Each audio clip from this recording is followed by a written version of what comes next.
Justin and his friend were lying on the beach by the lake. The heat was so intense that they didn't feel like moving. "Hello."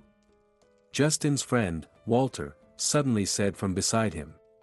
Justin lifted his head to see who Walter was greeting and saw two girls walking along the water's edge.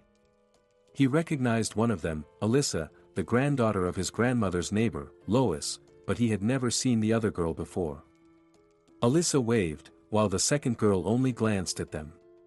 "Are you going for a swim?" Walter asked. "Join us." Alyssa stopped and looked questioningly at her friend, who just shrugged, indicating she didn't mind. The girls approached. "Hi." Justin greeted them. "Hi." The girls replied in unison and began laying out their towels. The young men examined the stranger with interest. There was something odd about her, as if she wasn't from this planet.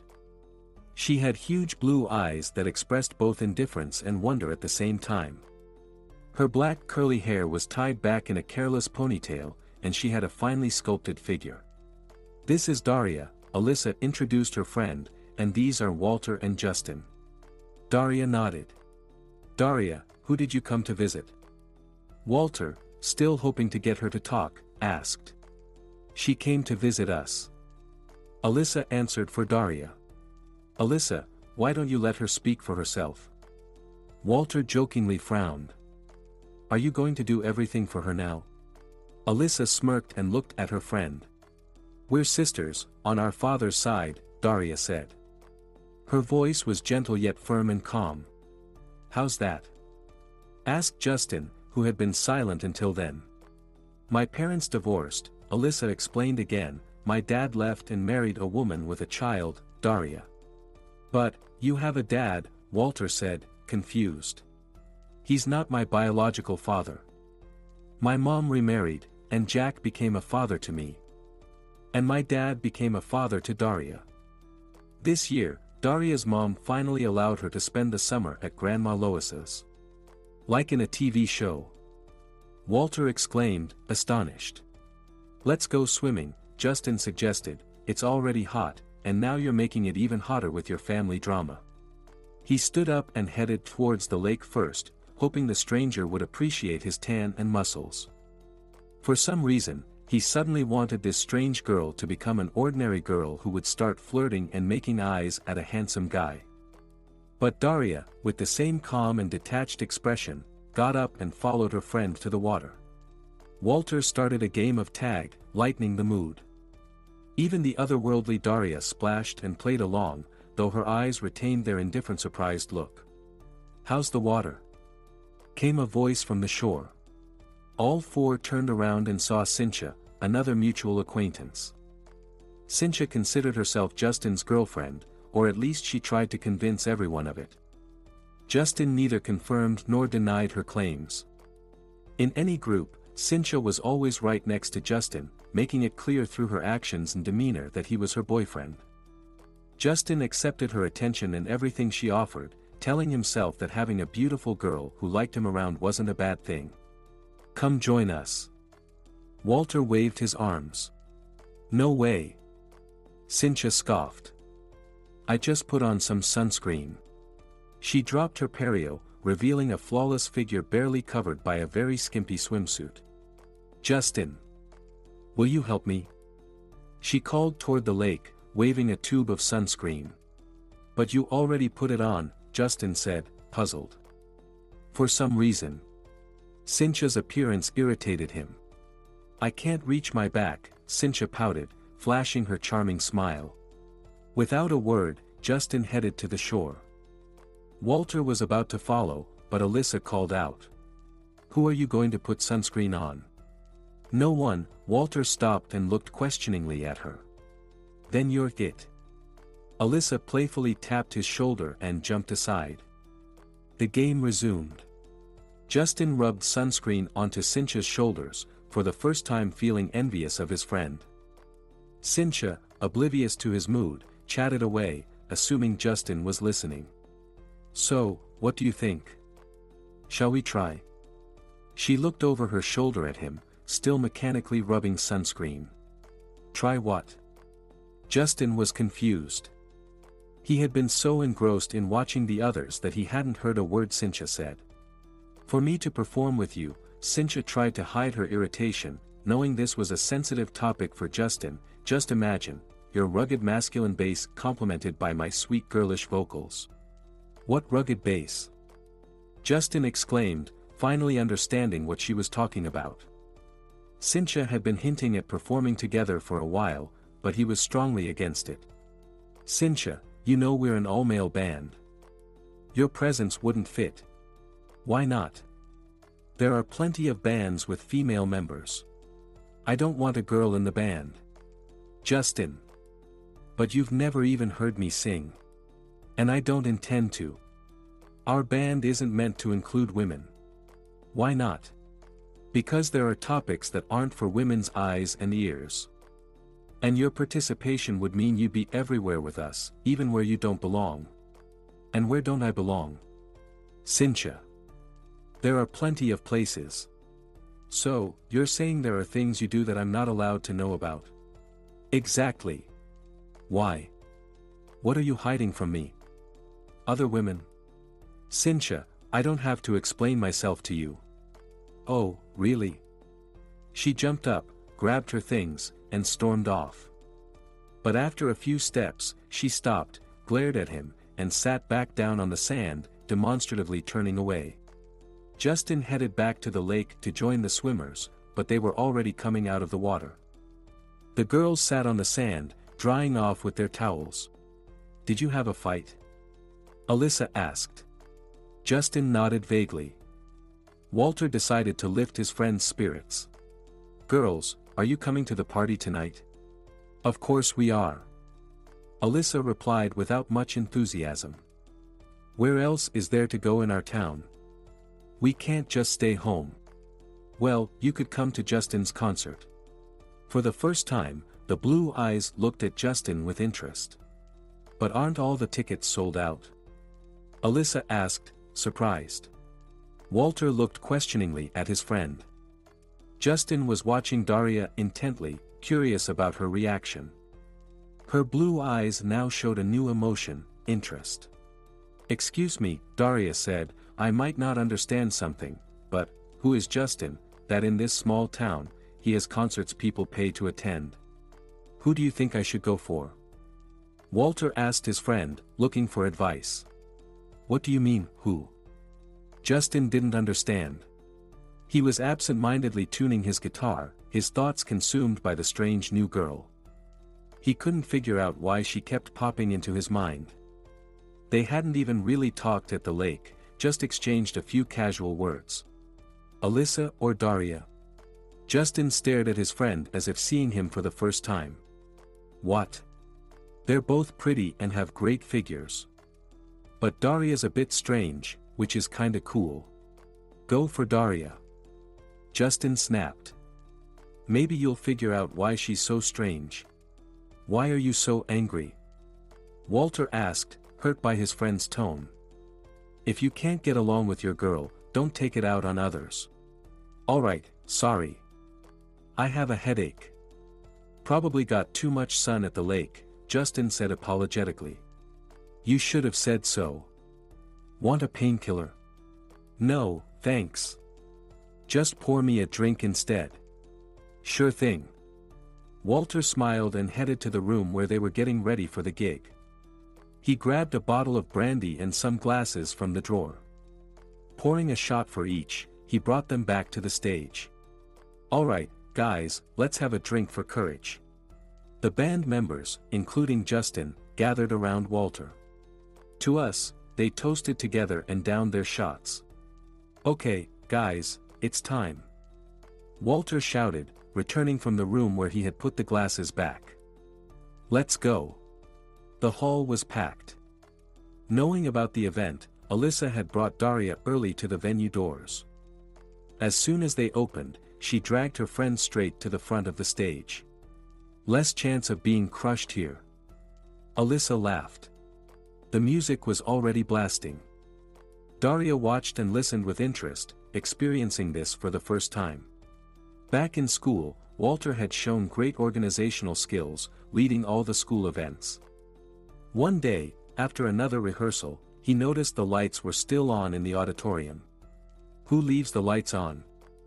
You can't trust anyone with anything. Walter thought irritably. He went back to the school and was surprised to find Justin playing the guitar and singing. Justin, absorbed in his performance, didn't notice Walter enter and continued singing. Walter quietly sat down and listened. When Justin finished, Walter applauded. Justin jumped and stared at his classmate. "You've got a good voice," Walter said. "Whose song is that? I've never heard anything like it." "Mine," Justin replied tensely, waiting to see what Walter would say. "That's awesome." Walter's genuine admiration flattered Justin. "You've got talent. I thought all you did was chase girls." Justin smirked. One doesn't stop the other. A week later, they formed a band, which included Justin, Walter, and two others. Walter managed the band's activities, Justin wrote the songs, and the rest helped out. The band quickly gained popularity, not just in their own school but in other schools around town as well. When they entered college, the guys continued performing. They now played not only at student parties but also in city clubs. The only break they took was during the summer when they went on vacation. Fortunately, Walter and Justin's parents were from the same small town, so they spent their summers together. Walter couldn't stand doing nothing. Before leaving the city, he always tried to convince Justin to stay and keep performing. "What's there to do?" he would try to persuade his friend. "It's dead boring. We'll forget all the notes. I find nature inspiring. I write so many songs over the summer. It inspires me," Justin would smile, "and will come back to the city with new material." Walter would calm down and eagerly wait for the summer to end. But one day, luck was on his side. At a town-organized concert, a creative competition was announced. Without hesitation, Walter grabbed Justin and dragged him to the stage. Quickly arranging the instruments, he announced, "A song. Come on, Justin, show them what you've got." Their performance, although not with the full band and missing some instruments, was a huge success. They were asked to sing another song, and then another. Walter was thrilled. And when the club manager approached them and offered regular gigs, his joy knew no bounds.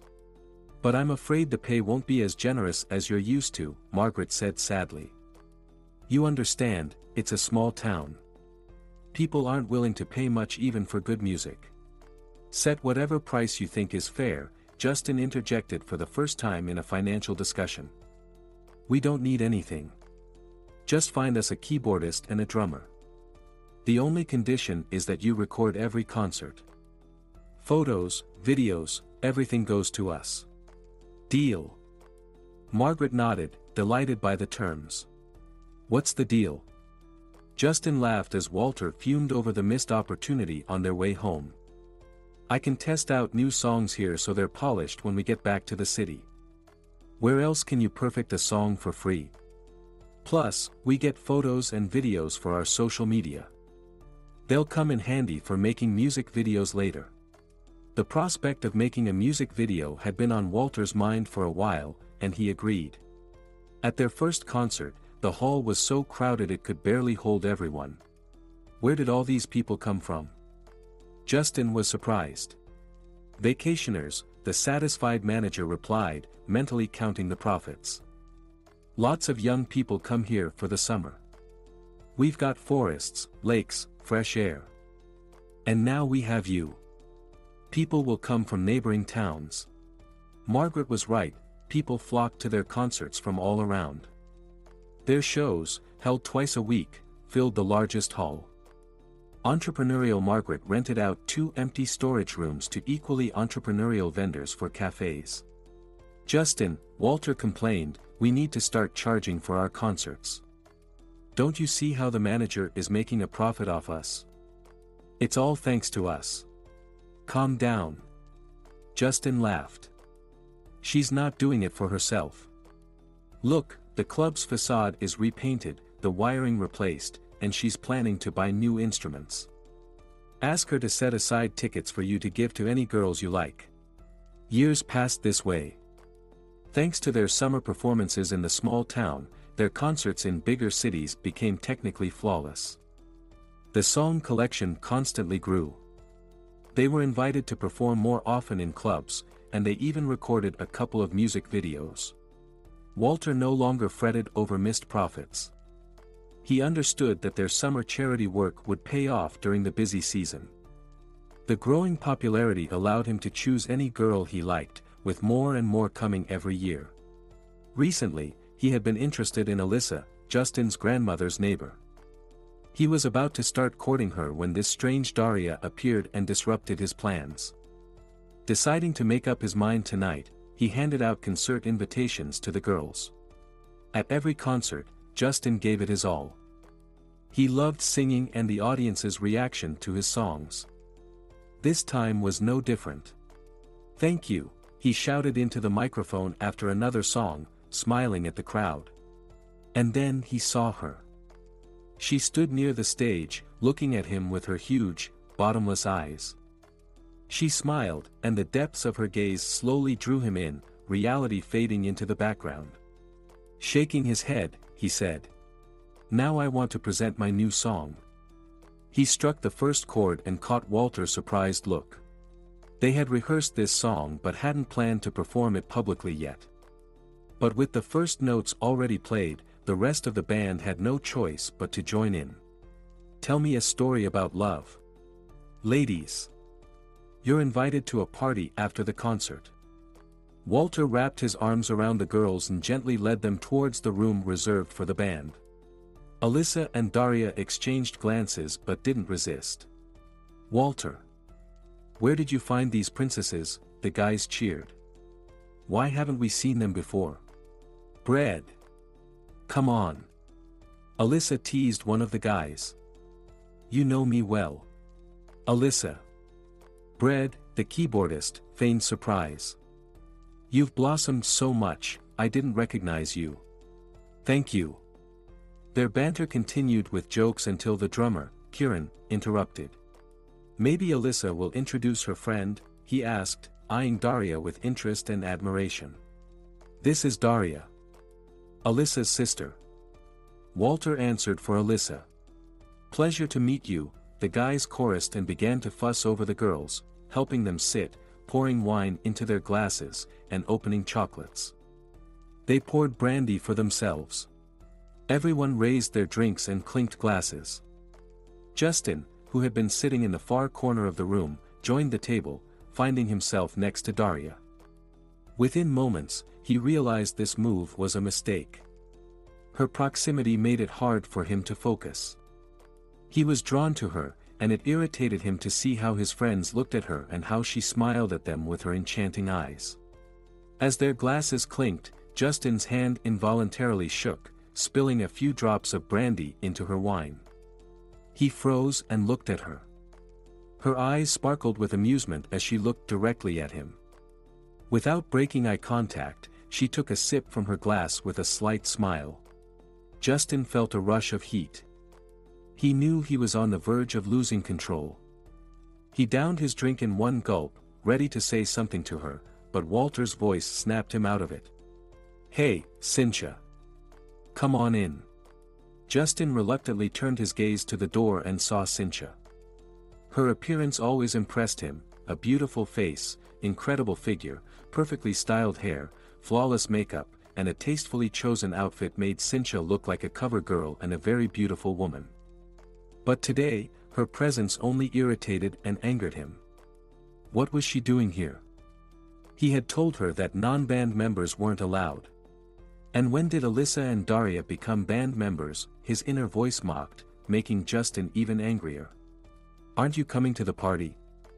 Cynthia asked innocently, trying not to show how much Justin's angry expression hurt her. "Cynthia. Of course, we are." Bread rushed to her. "We'll be there soon. Come in and have a drink with us."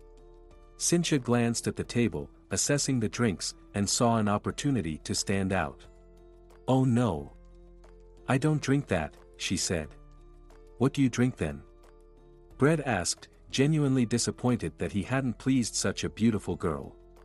"Champagne," Cynthia smiled and looked at everyone. "We don't have champagne," Justin tried to keep his voice calm. He wanted Cynthia to leave the room immediately, or better yet, for everyone to leave. Except for Daria. He needed to understand why she affected him so much. And that could only be resolved one way. But what exactly, Justin had no idea. "You know, Ashley and I have reserved a table at a cafe. They have champagne. If you want, you can join us." Cynthia continued to smile charmingly. "Great." Bread was delighted. "Alyssa, Daria, are you coming?" The girls exchanged glances. "Yes, we don't mind." Alyssa replied for both. She saw through Cynthia's fake friendliness and wanted to irritate her more. The group left the room together. "You guys go ahead," Alyssa said to Walter, "we'll catch up. Just don't take too long." "Justin. What's going on?" Walter walked closely beside his friend. "You look at Daria like you're about to have a stroke. Is it that obvious?" "To me, yes. I know you too well." "Apparently, I don't know myself at all," Justin looked at his friend. "I can't understand why this girl affects me so much. It's like she's pulling me into some vortex. Maybe she's a witch." Walter jokingly elbowed Justin in the ribs. "I would have laughed at your suggestion this morning, but now. Come on." Walter stopped and put a hand on Justin's shoulder. "She is unusual, but it's just crush. It'll pass. Once you, well, you know." "You think?" "Absolutely. It happened to me too." They continued towards the cafe, but Walter stopped again and halted Justin. "So, does this mean I shouldn't make a move on Daria?" "Walter, drop it." Justin turned away and continued walking. "Got it. Besides, I haven't decided between her and Alyssa yet. But you've made the choice for me. Aren't you afraid of your Cynthia? She's not mine." "It seems like Justin has a crush on you," Alyssa said, looking at herself in the mirror and feeling pleased. "He's kind of strange," Daria shrugged, also checking herself in the mirror. "Then again, all creative people are a bit odd. You don't exactly come across as normal yourself," Alyssa smiled. "You have this otherworldly look, like you've been thrown here from another dimension and haven't been told how to behave." "That's almost true," Daria smiled back. "I was sent 1,000 miles away to complete strangers in an unfamiliar place without any explanation. Everything is different at home. I'll have to visit you sometime." "Definitely. By the way, Justin is a decent guy. I've known him for a long time. He's a typical guy. A bit overconfident, but that's understandable. He's handsome, smart, and popular. It's you who's affecting him in some unusual way. I was thinking, this Cynthia thinks too highly of herself, acting like she's the world's beauty queen, but she's got nothing besides her looks.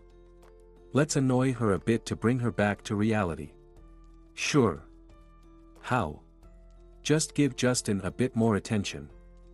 Look at him with your eyes more often, let him forget about Cynthia for a while. That will drive her nuts." Winking at each other, the girls left the ladies' room. When they entered the cafe, the group was already having a great time. Seeing them, Cynthia smiled triumphantly. As they approached the table, they realized there were no seats left. They glanced at each other, wondering whether to humiliate themselves by looking for chairs or to turn around and leave proudly. But Walter and Justin quickly stood up, seated the girls in their places, and headed to the bar, returning quickly with new chairs. The people at the table scooted over, and soon everyone was having fun again. "Daria, look." Alyssa nudged her friend lightly. "Cynthia looks like she's swallowed a lemon." Daria glanced at Cynthia out of the corner of her eye. She indeed had a forced smile on her face and couldn't take her eyes off Justin. After all the chair shuffling, he ended up sitting next to Daria. Noticing Alyssa's mocking look, Cynthia composed herself and turned to Kieran, who was sitting next to her. "Well? Will you serve me?" "Yes, of course." Kieran sprang to attention. "What would you like?" "I only drink champagne," she replied louder than necessary, glancing at Justin. But he was looking questioningly at Daria. "Daria, what about you?" "I'll have the same," she smiled and looked him straight in the eyes. Justin froze for a moment, then quickly averted his gaze, grabbed a bottle of wine, and started filling her glass. All the while, he felt Daria's mocking gaze on him and couldn't understand what amused her so much. "She's weird." Justin scolded himself, "Don't pay attention to her looks." With this thought, he raised his glass and loudly declared, "To friendship." Everyone immediately echoed his words, "To friendship," and clinked glasses. Justin turned to Daria, touched his glass to hers, and winked, ready to drink, mentally praising himself for getting a grip. As he brought the glass to his lips, he noticed that Daria wasn't going to drink. "Didn't you like the toast?" he asked quietly with a smirk, leaning towards her. She turned to him, her face so close to his that he felt her light breath on his skin. His heart immediately started pounding so fast it seemed it would leap out of his chest. "I asked for the same," she said quietly. Justin stared at her in confusion but then remembered and, smiling broadly without taking his eyes off her, poured some of his drink into her glass. She smiled and took a sip. He suddenly felt that if he didn't kiss her right then, the world would collapse. "Let's dance." Alyssa's voice was like a bucket of ice water on Justin. "Daria, are you coming?" "Yes." Daria stood up immediately and, without even looking at Justin, followed her friend. "Did you see Cynthia's face?" Alyssa beamed. "She deserved it. She thinks too highly of herself, looking down on everyone like she's the only one worthy of anything. Why are you so angry with her?" Daria asked, surprised. Alyssa stopped and looked closely at her friend. "You know, our Cynthia has this bad habit of showing other girls that she's the best. She just has to signal, and any guy will be at her feet. She's pulled this stunt so many times with her own friends. As soon as someone starts dating a guy, Cynthia's right there, smiling sweetly, touching him casually, giving him promising looks. And the guy melts, forgetting his girlfriend. Did she do that to you too?" "Yes. And honestly, I'm glad there's finally someone who can get back at her for all of us." "Is that me?" "I'm surprised too, but yes, it's you. But why does she need Justin? She probably has plenty of admirers in the city." "Maybe she does. But there are plenty like her too.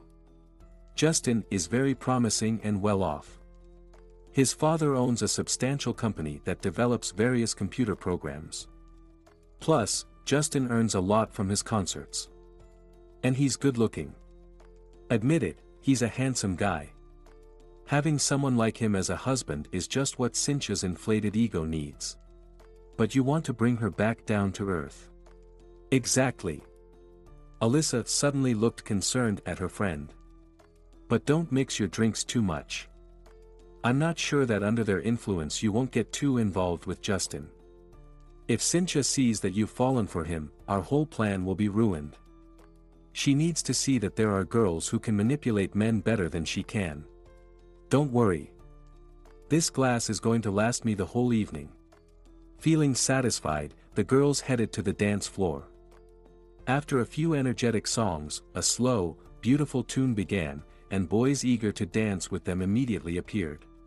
"Shall we dance?" A young man smiled at Daria, but she didn't get a chance to respond. "Sorry, buddy, this girl is already taken." Justin took her by the hand and, leading her a bit aside, embraced her. "I don't recall you asking me," Daria smiled, laughter in her eyes. "Sorry, I didn't have the chance," he smiled back, looking intently into her face. What was it about her that attracted him? What did she have that made him not want to let go once he touched her? Her eyes, both attentive and slightly mocking, looked into his. They danced the entire song, looking into each other's eyes.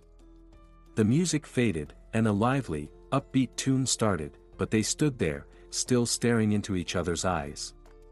Suddenly, Justin quickly leaned in and lightly brushed her lips with his, enjoying the moment when her mocking look turned to confusion. Winking at her, Justin, pleased with himself, headed toward the table. Alyssa approached Daria and, watching Justin walk away, said, "What was that?" "Honestly, I have no idea." Daria stood there, bewildered.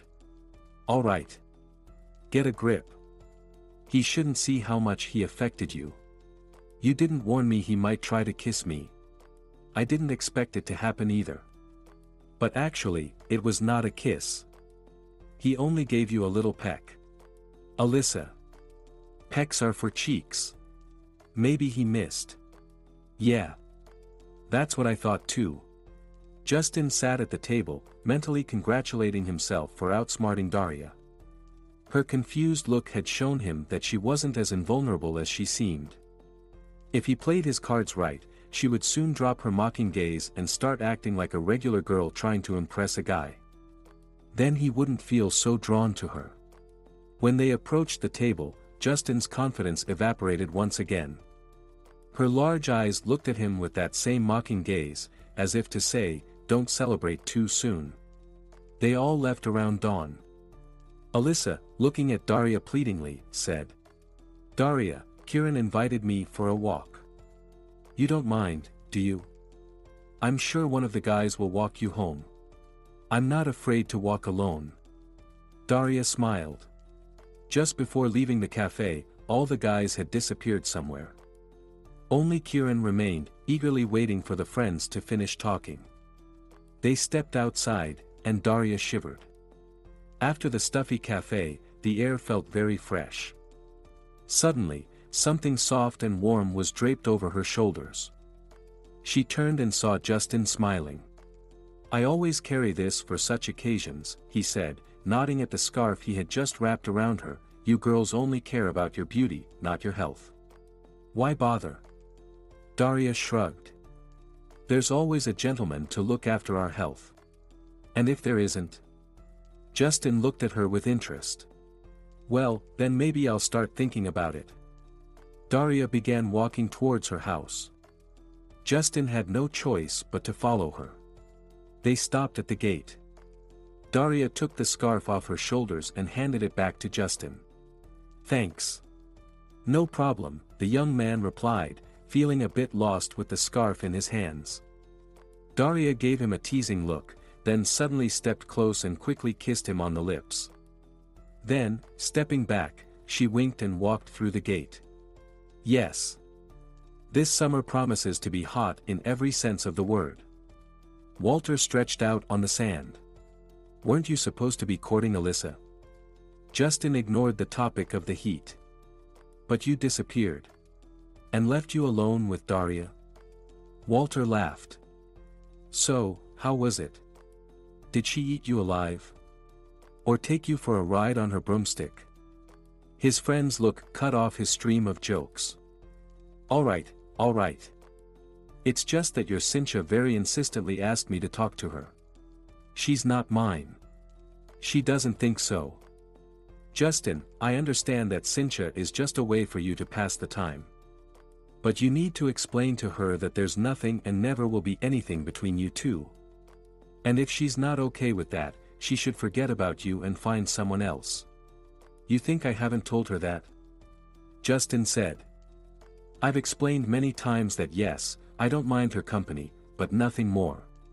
"Then why do you sleep with her? Why do people sleep together at all? Do you think it's to prove their love for each other?" "No. They satisfy their needs. And for that, you don't need to be in love or in a relationship. So, if Daria is okay with it, will you satisfy your needs with her too?" Justin was surprised by the anger in his friend's voice. "What's your problem?" Justin looked at Walter closely. "Are you worried about her? Or about Cynthia? Or all the women I know?" Walter stared at his friend for a long time and then turned away. Justin realized he had gone too far. Look, I never promised anyone anything. And I told Cynthia honestly that I wasn't serious about her. She accepted the terms. What does she want from me now? And now that you're done with her, you found a new toy. Walter said without turning around. Daria is different. I don't understand what's happening. I'm drawn to her, and at the same time, I'm afraid. I don't even know what of, but I'm scared. I want to possess her and run away from her at the same time. In the distance, they heard girls laughing. The guys turned towards the sound and saw a small group approaching. We knew you'd be here. Kieran exclaimed instead of greeting. Mind if we join? Justin looked at Walter.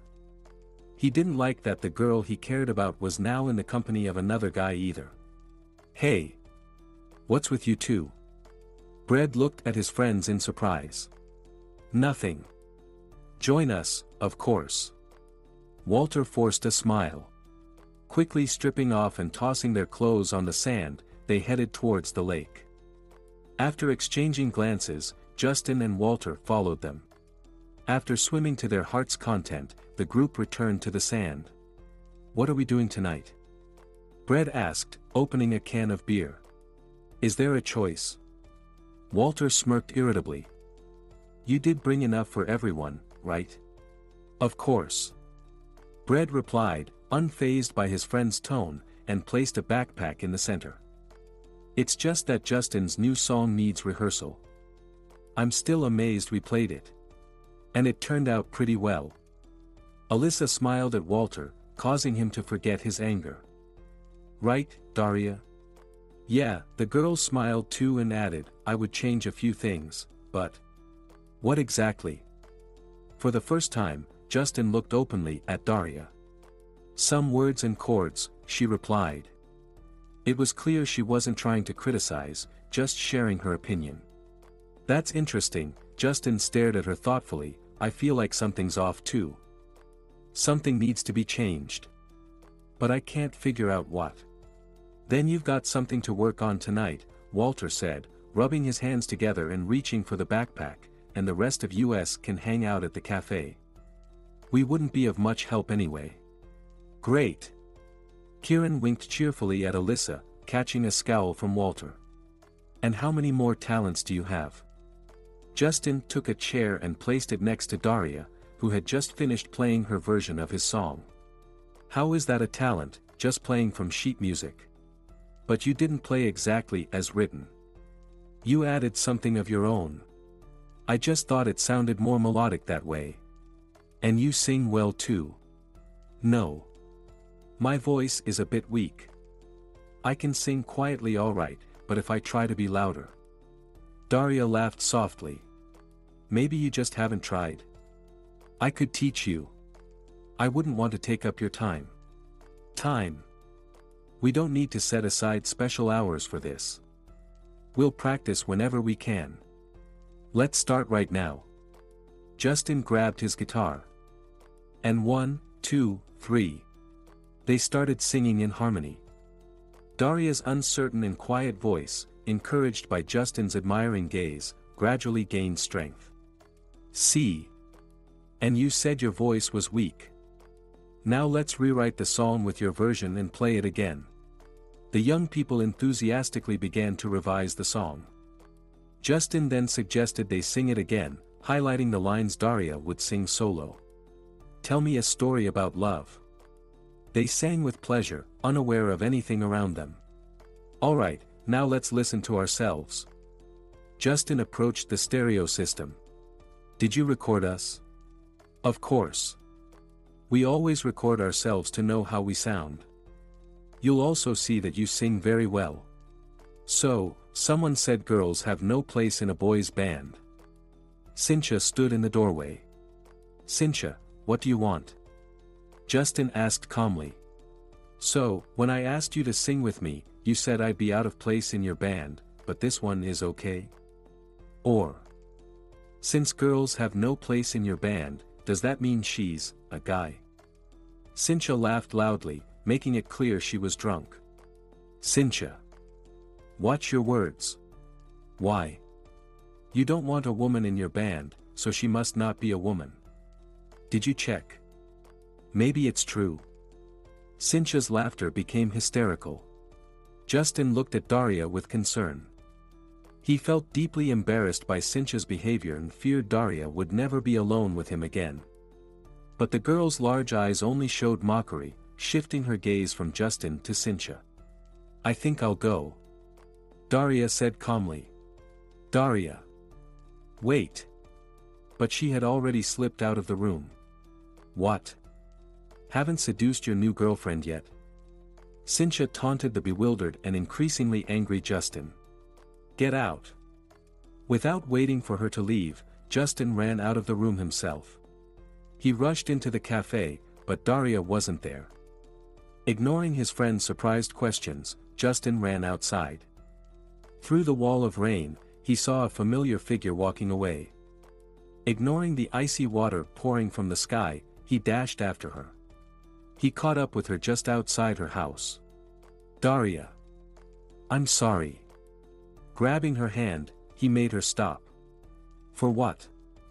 You're not to blame for anything. Her eyes still looked mocking. No, I am.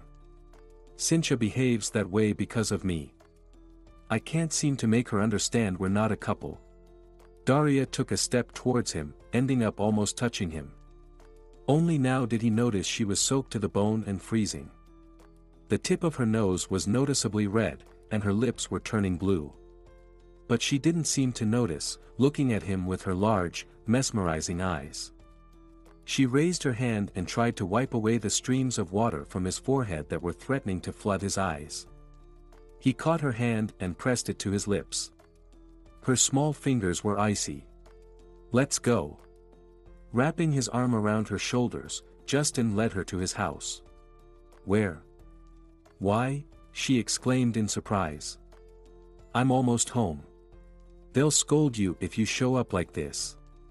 You'll dry off at my place and then go. Daria's slightly confused look gave Justin confidence. He grabbed a large towel and a robe, saying, The bathroom's over there, and pointed to the bathroom door. The girl obediently went in the indicated direction. Smirking with satisfaction, Justin left the room. By the time Daria finished changing and hung her wet clothes to dry, hot coffee and homemade pastries were waiting for her. Try it. Justin looked at her tenderly. My grandmother is an amazing baker. Thank you. Daria smiled, taking a bite of the pastry and a sip of the coffee. What's this? She exclaimed in mild indignation, looking at Justin questioningly. I thought a few drops of brandy in the coffee wouldn't hurt after that freezing rain. His voice was so gentle and apologetic that she just shook her head. But it's not a few drops, she said sternly, it's enough to get me drunk. I'm afraid I can't handle another drunk girl today. And what will you do? Daria smiled slyly, but her eyes looked very serious. I'll kiss you until you sober up. And with that, Justin jumped towards her and pressed his lips to hers. She didn't resist, which emboldened him even more. He let his hands roam, he caressed her shoulders, her back, gradually slipping under the robe. But just as the whirlpool of passion began to sweep him away, a strong slap burned his cheek. Grabbing his cheek, he recoiled from her, staring in surprise. Daria stood calmly, adjusted her robe, and said, "Scoundrel," before slowly heading towards the door. Daria. Justin ran after her. I'm sorry. I don't know what came over me. He caught up with her and blocked her path. Really, from the first meeting, you've drawn me to you like a magnet. I lose control when you're near. Forgive me. It won't happen again. Stay away from me. Her voice was quiet and indifferent. It seemed she saw him as an empty space, speaking to herself. Avoiding the blocking Justin, Daria continued towards her home. You're such an idiot. Walter sprawled on the couch in Justin's room, repeating the same phrase. I've already figured that out. But I lose my mind when I see her. And now. She was in my house. In my robe. So delicate, defenseless, and even looking not as strange as usual. So I couldn't hold back. What do I do now? Stay away from her, Walter repeated Daria's words indifferently. If you can't control yourself around her. But what do I do now? Justin frantically paced the room. Let go and forget, Walter sat up and looked seriously at his friend. You ruined everything. I can't even imagine what can be done in this situation, especially with Daria. I thought she liked me. You were wrong. She was flirting with you to annoy Cynthia. Alyssa told me when I suggested Daria might forgive you because she likes you. But why would she do that? To teach Cynthia a lesson. The music insistently beckoned everyone to the dance floor. The group of young people was having a great time, except for Justin, who sullenly drank shot after shot, occasionally glancing at the laughing Daria. She seemed indifferent to his presence. She didn't notice him at all. The girls animatedly chatted with the guys from his band, danced, and enjoyed themselves. Hearing that slow music started playing in the hall, Justin stood up and walked over to Daria. If you don't come with me now, I'll carry you, he whispered in her ear, and if you resist and call for help, there'll be a fight. So, let's just dance peacefully.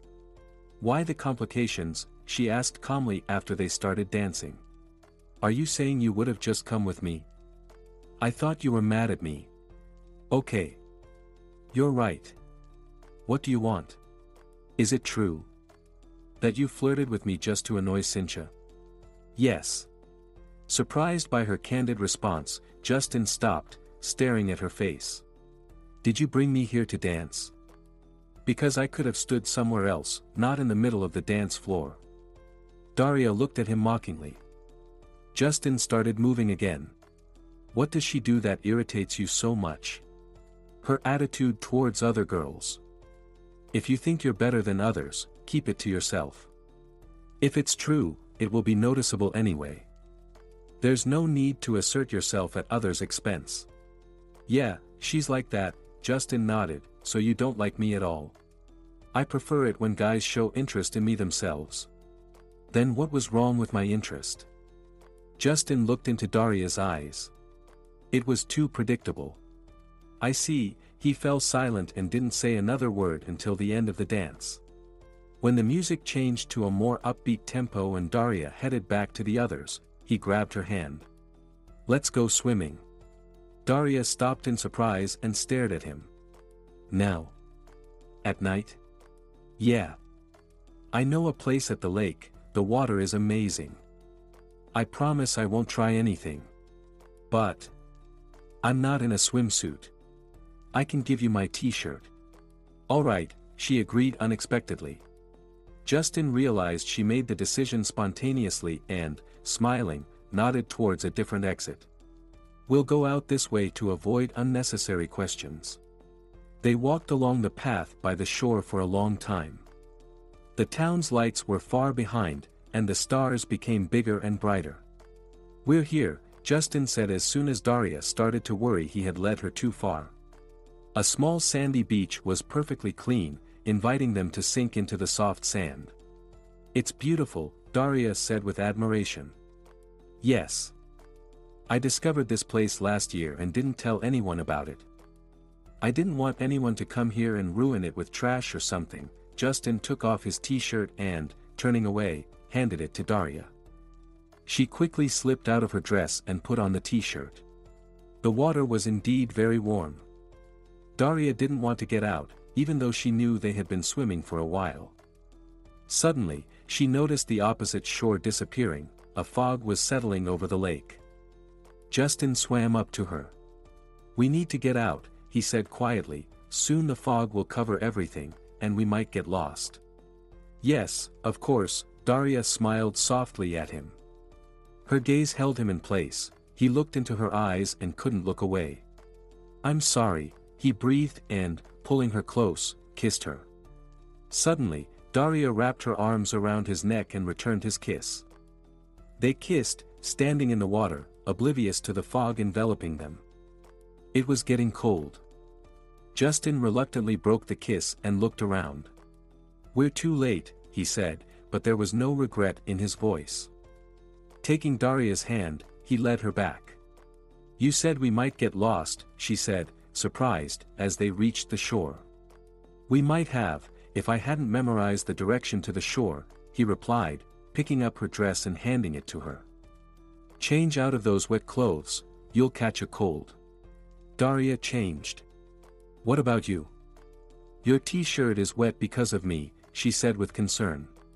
"It's fine. I'm a guy," Justin said with a cheerful smile. "Still, since it's my fault, come here," she said, hugging him around the waist. He put his arm around her shoulders. They walked back to town, holding each other. "Daria, I'm sorry I broke my promise," Justin said as they approached the town, daring to bring up the kiss. "It's okay," she smiled at him. The place was romantic, the night was magical. It was inevitable. "So, we're good. We're good. Daria, will you forgive me again?" Justin stood in front of Daria, looking hopefully into her eyes. Her surprised look gave him no hope. "Only, if it stays between us." "Why the secrecy?" "We're adults. That's why I don't want to appear frivolous to others." "A few kisses won't make you seem frivolous." "Justin. Good night." Daria turned to leave. "All right," he caught her hand and pulled her close. "I won't say a word." The horizon was much brighter when they finally broke apart. Reluctantly, Justin let Daria go. He watched her walk up the path to her porch, enter the house, and saw a light turn on in one of the windows. Smiling, Justin turned and walked back toward the lake. An hour later, a bouquet of water lilies appeared on Daria's window. He sat a little apart from the group. Everyone thought he was lost in his thoughts about music, a new song, or the upcoming concert. But he was just admiring her and waiting. Waiting for the moment their animated conversation, planning the next event, or just idle chatter would end. Waiting for when everyone would start to leave, and he could take her by the hand and lead her away. They would walk, talk, or remain silent. They would spend the whole night together, and in the early morning, he would walk her home and maybe steal a kiss.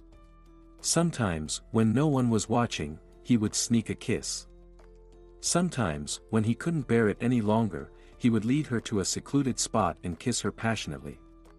In those moments, she would smile mysteriously, but her eyes would look at him with tenderness. "Justin! Justin!" A friend's voice snapped him out of his reverie. "Where are you off to? Did you hear what we were talking about?" No. We're planning to go to the abandoned camp." "Why? What else is there to do here?" "There's a lake and a forest around it." "Sounds like the start of a horror movie," Justin glanced at Daria, whose eyes sparkled with excitement. "Aren't you afraid we might run into someone?" "Who?" Kieran looked at Justin condescendingly. "Homeless people, wild animals, some kind of monsters, or all of them together," Justin said stubbornly. "Why go so far when all of that is quite accessible here? What about adventure?" Ashley, who had recently started hanging out with their group more often, forgetting about her old friend Cynthia, chimed in. "What adventure? Half-ruined camp buildings, trash everywhere. How long has that camp been abandoned? 70 years. Just imagine what could have happened there all this time. Even if everything's fine. What fun is it to look at half-ruined buildings? It might seem fun and exciting during the day, but at night. Any strange noise and you'll be trying to find your way home in fear, forgetting the way. Justin, I didn't know you were such a scaredy cat. I just don't see the point in going so far to sleep surrounded by old, rotten buildings and swim in a dubious lake." "Well, don't go then." Brad winked at the girls. "Who's coming?" Everyone except Justin and Daria raised their hands. "Daria, why aren't you going?" Alyssa asked in surprise. "I think Justin's arguments are quite reasonable." There's no point in going so far when we can find a mysterious place closer. Well, as you wish. Early in the morning, Daria was seeing Alyssa off on her trip. Daria, do you really want to stay? Maybe you'll change your mind. I'm sure it'll be fun. Alyssa, I hope you have a great time and that I'll regret not going after hearing your stories, but for now, I just don't feel like it. Well, if you say so. Bye. Bye. Alyssa went out the gate and quickly disappeared from view. Daria stood on the porch a little longer, enjoying the morning freshness and coolness, and was about to go back inside when she was called. Daria. Justin emerged from the bushes growing near the fence around his grandmother's house. Justin. Why aren't you sleeping? Daria smiled. But he didn't answer right away. He jumped up to her and closed her mouth with a gentle kiss. Justin. Daria playfully wagged her finger at him. But there's no one around, he insisted stubbornly and kissed her again.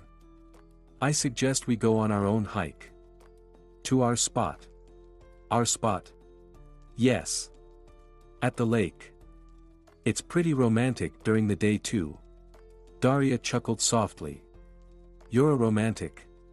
Well, I write love songs. So, at least a little bit, yes. Justin smiled.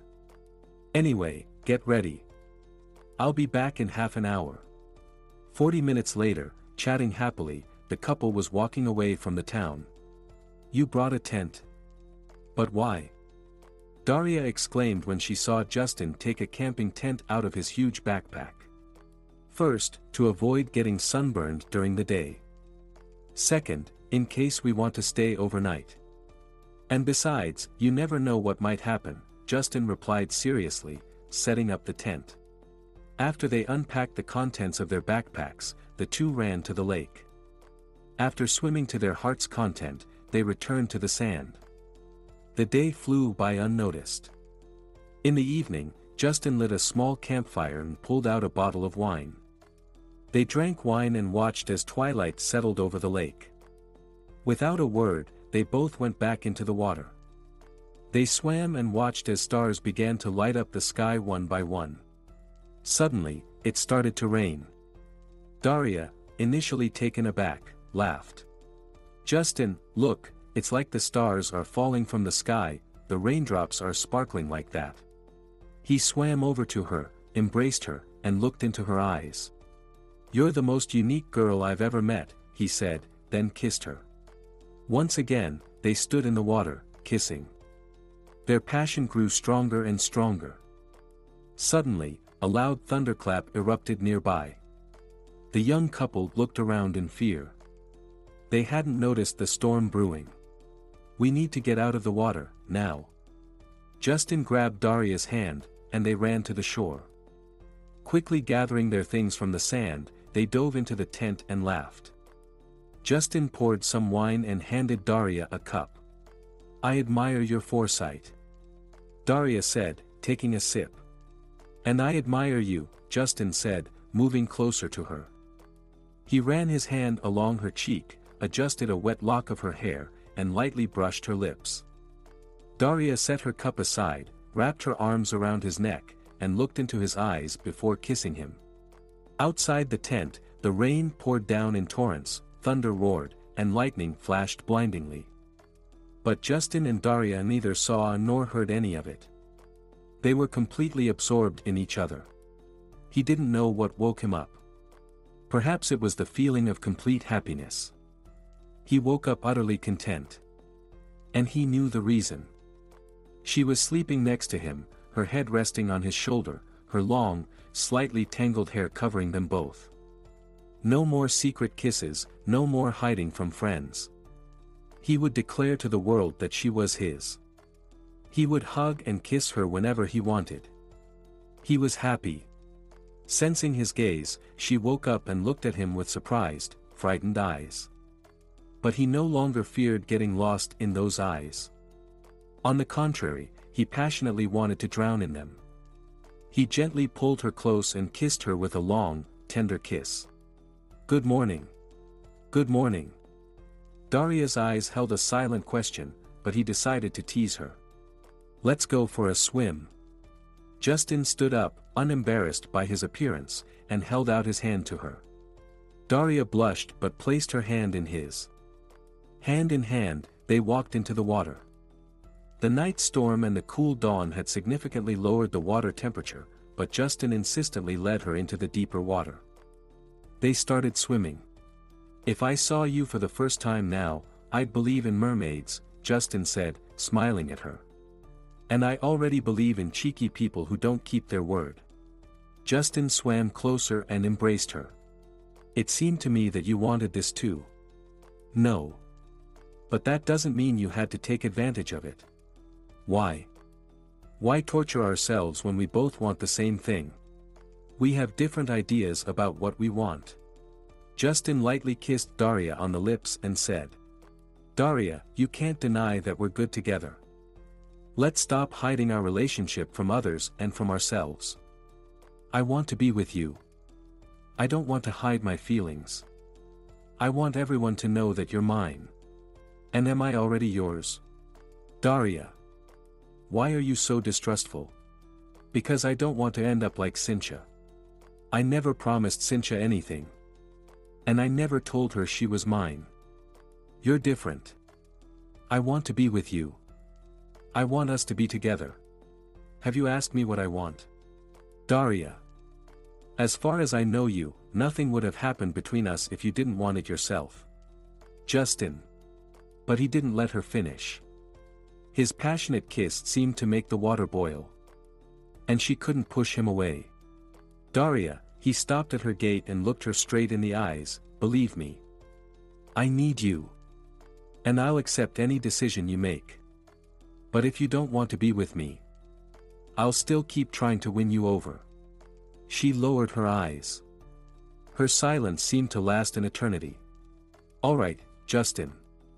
You do mean a lot to me. But I'll do everything to eliminate that, but he interrupted her and kissed her again.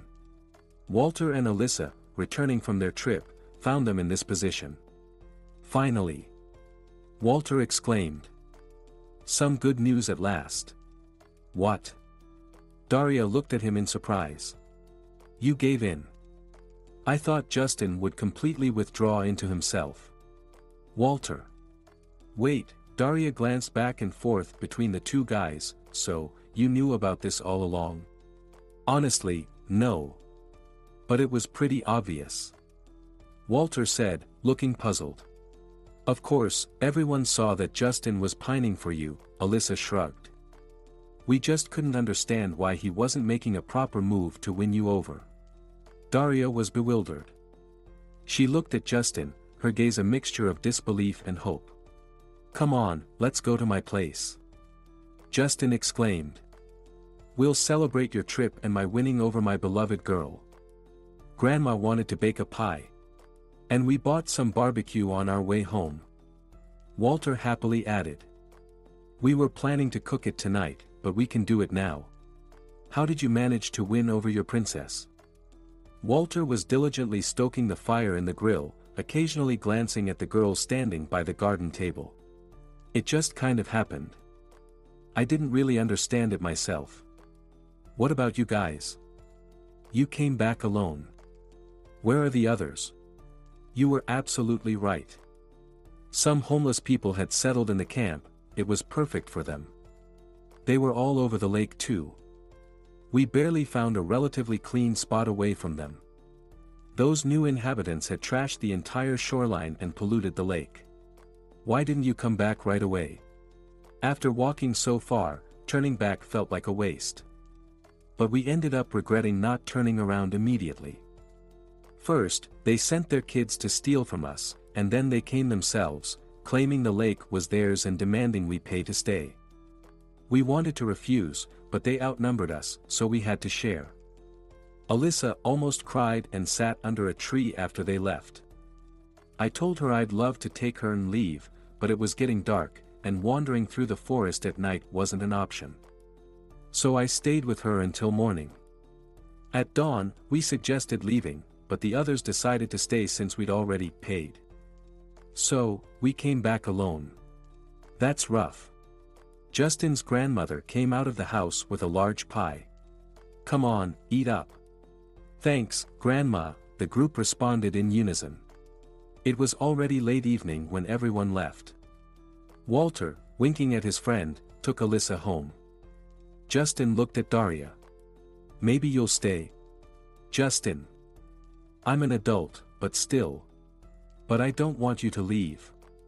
Maybe we can sit in the garden a little longer. Alright, let's sit. They gently swayed on the garden swing. Justin held Daria and thought he would love to sit like this forever, holding her and breathing in the scent of her hair, never parting. Justin, sorry, but I should go. If I stay a bit longer, I'll fall asleep, and you'll have to carry me. That's not a problem. Justin jumped up and, scooping her into his arms, twirled her around. I'll carry you all the way home. Daria laughed and, wrapping her arms around his neck, ran her fingers through his hair. That's how they reached her gate. Good night, she whispered softly. Justin didn't let go of her, holding her close. He looked at her intently. Embarrassed by his gaze, she gently touched her lips to his. Slowly, he set her down but kept his arms around her. They kissed, oblivious to the world around them. But they should have noticed. Hidden in the shadows of a large lilac bush across the street, eyes filled with malice and hatred were watching them. Summer continued, and Justin and Daria were practically inseparable. Inspired by her presence, Justin wrote several songs. Some they wrote together, and they sometimes sang them in the company of friends. They often retreated to their place, where they could be alone. Justin began to think more about the future. He couldn't imagine being separated from Daria, yet the day of departure was approaching. Most of the youth were from nearby area, but Daria. Her mother would never allow her to transfer to a college so far from her hometown. Especially since Daria had no one in Justin's hometown besides him. This thought weighed heavily on his mind. While Justin increasingly pondered how not to be separated from his beloved for long, their friends were busy planning how to spend their last day before leaving. There was another person who had high hopes for the last day.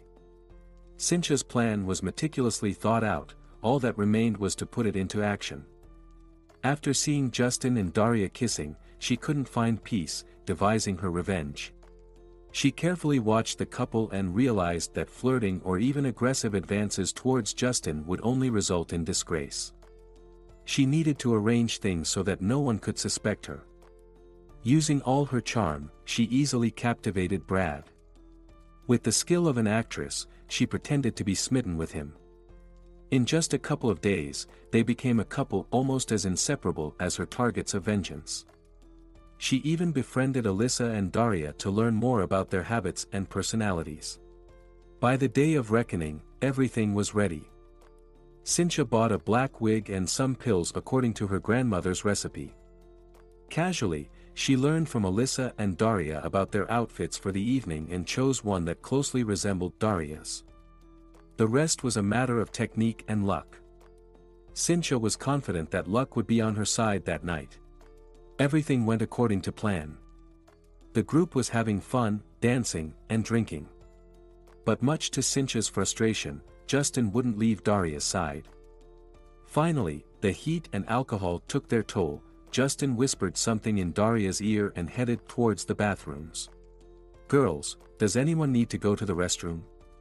Cynthia asked innocently, knowing that if anyone did, they would go with Justin. "Should I go with you?" Brad asked immediately. "Oh, no need, darling. I'll find the restroom myself." Cynthia pecked Brad on the cheek and quickly fluttered away from the dance floor. To her delight, Justin headed towards the back exit after leaving the men's room. She followed him. "Oh. You're here too," she exclaimed, feigning surprise. "Cooling off?" He nodded, his expression showing her presence was unwelcome. "I'll fix that for you," she thought maliciously. "Thirsty?" she asked, pulling a small bottle of water laced with her grandmother's pills from her purse. Justin looked at the bottle thoughtfully and nodded. After taking a few sips, he handed it back. "Keep it." Cynthia waved cheerfully. "I'll get some cold champagne instead." She rushed back into the club and began watching Justin. Combined with the alcohol, the pills quickly took effect, and he staggered. Putting on the wig, Cynthia stepped outside again. "Justin," she said, trying to mimic Daria's voice, "what are you doing here?" He looked at her with bleary eyes and swayed again. "Sweetie, you've had too much. Let's find a quieter place," she said, helping him and leading him not to the dance floor, but a more secluded part of the club. She needed to find a room where she could carry out her revenge. Finally, she found a small storage room with old furniture. "Oh, darling. What happened?" she whispered, undressing him and then herself. "Daria. I love you," he slurred, his hands greedily roaming her body. "I don't want us to be apart. Let's get married."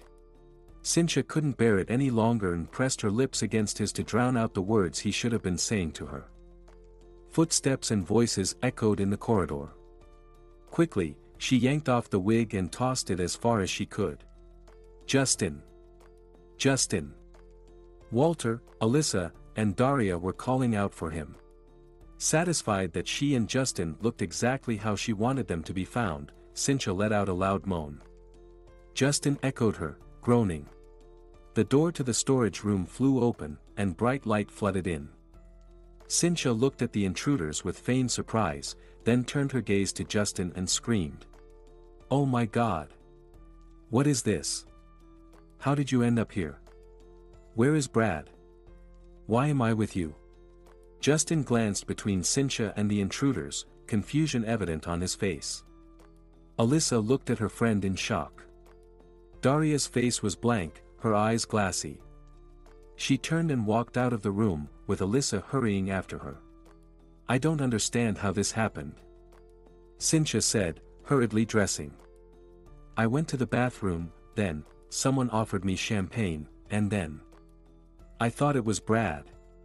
Walter muttered under his breath, "You're such an idiot," before leaving. Justin, still disoriented from the drug, struggled to dress himself, barely aware of his surroundings. "This will teach you a lesson," Cynthia said venomously, glaring at him before storming out. He woke up to a nagging voice. "Why did you come here to sleep?" "Oh, Justin, is that you? What are you doing here? Where's your Daria?" "It was Beth, the cleaning lady.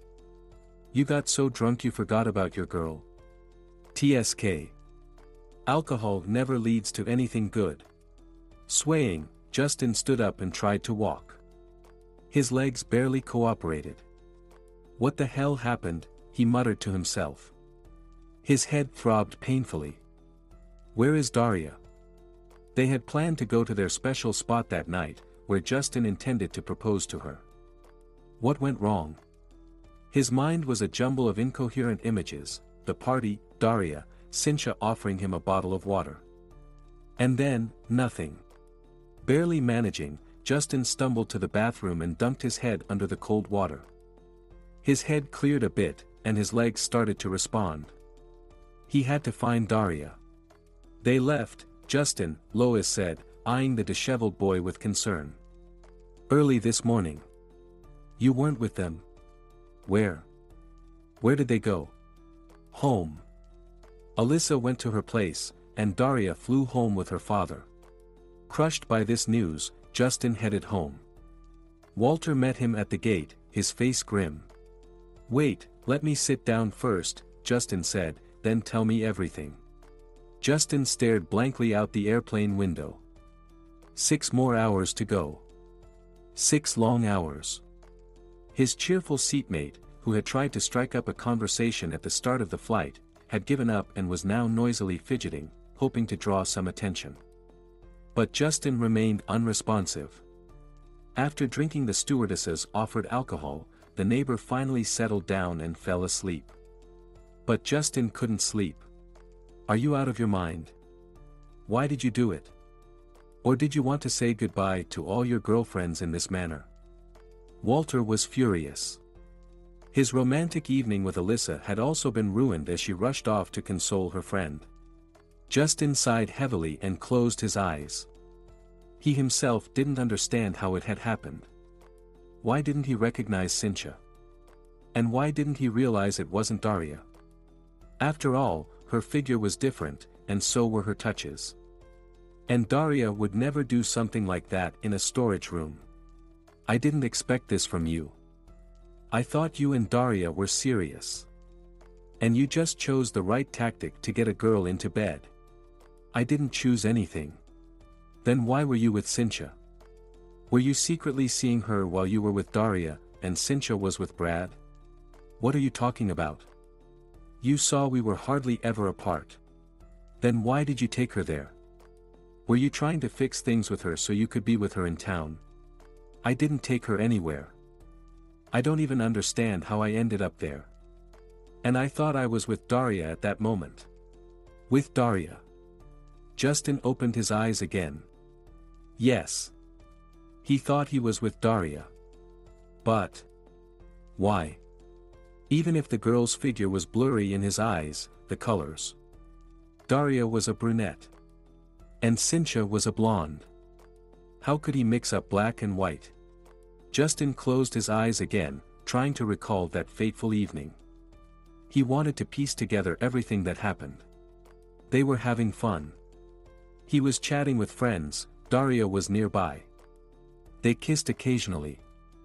Went to the dance floor. Together all the time. How did they end up in that room? Stop. Justin remembers going to the bathroom. Alone. Daria stayed at the table. It was very hot, and he decided to cool off outside.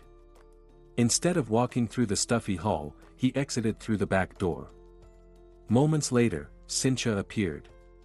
Something was off about her. But what? She handed him a bottle of water and then left. That's right. Cynthia always wears heels. Even on the beach, she wears high platform sandals. But that night, she was wearing, what do girls call them? Those flat leather slippers. Why was she wearing those? Justin kept replaying the moment Cynthia left the alley. Her dress, its color and style, was almost the same as Daria's. But Cynthia would never wear something similar to another girl's outfit. She always liked to stand out. He felt dizzy right after she left. The water.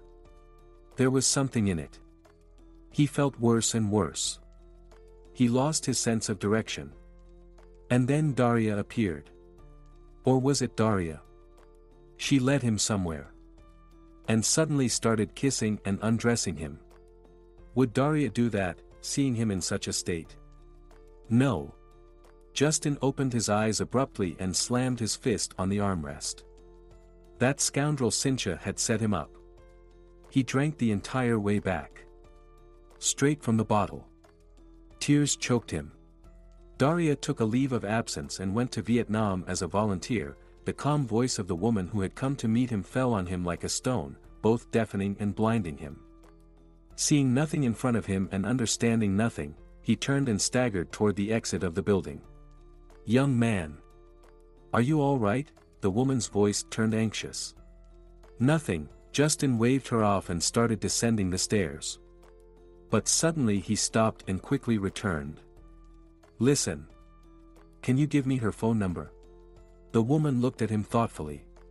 You're Justin, aren't you? Yes. I see. So it's because of you. Because of me what? She calls us herself. The number is unlisted. She said not to give it to anyone, especially you. Please, listen. Justin began to rummage frantically in his backpack, but couldn't find what he was looking for. Write down my number. Give it to her. Tell her that it's not what she thinks. I have proof. I'll explain everything. Let her call me. Fine, the woman quickly wrote down his number. She no longer liked the nervous, excited young man and hurried to say goodbye to him. Justin stepped out into the street, looked around, and suddenly realized, she wasn't going to call. This realization descended on him like an icy blanket, freezing his entire body. Luckily, Walter met him. He wouldn't have made it home otherwise. Is it that bad? Yes. But I know what happened. We need to find that scoundrel. That fool Cynthia. She's going to pay for this. Not today, Walter said firmly. Right now, you're going home to sleep it off. The next day, Justin and Walter sat in a cafe across from Alyssa, watching her expectantly. The girl was on the phone. "Hi, Grandma. How are you?" Alyssa started off lightly. After some small talk, she asked, "Grandma, did you find anything strange at the club?" The voice on the other end talked for a long time. Finally, Alyssa said goodbye and hung up. They found a wig with long black hair in that storage room. The manager didn't recognize it and asked around, but no one claimed it or had seen it. Margaret sent it to the props department. Alyssa paused, gathering her thoughts. So it was a setup. Damn you, Cynthia. She clenched her fists. How did you not recognize her? Fine, the wig. But everything else? Excuse the intimate detail, but don't you remember what her body is like? Or her scent? Were you just pretending to be in love? Then what was it all for? I still don't understand how I got it so wrong. Justin stared blankly at his coffee cup. Maybe it's the drug she gave me. Maybe it completely altered or blocked those sensations. Either way, we need to find that scoundrel and get the truth out of her. Alyssa tapped her fist lightly on the table. Alyssa, if Daria calls you, explain everything to her, Justin pleaded, please. They never got to speak with Cynthia. She was hit by a car on her way back home. The girl had been in a coma for several days, and the doctors weren't giving any prognosis. You're late as usual, Bella said, her voice devoid of any reproach. She smiled gently, adjusted his tie, and lightly brushed her lips against his. I'll make it up to you. Justin wanted to continue and reached for her lips. No, no. I'm wearing lipstick. Bella playfully wagged her finger. All right, Justin sighed regretfully. Then, shall we go? Bella, taking his arm, gracefully ascended the steps of the country club where Justin's father was hosting a reception to celebrate the signing of an international business contract. It had been 6 years since they had learned about Cynthia. She had come out of the coma but remained permanently in a wheelchair.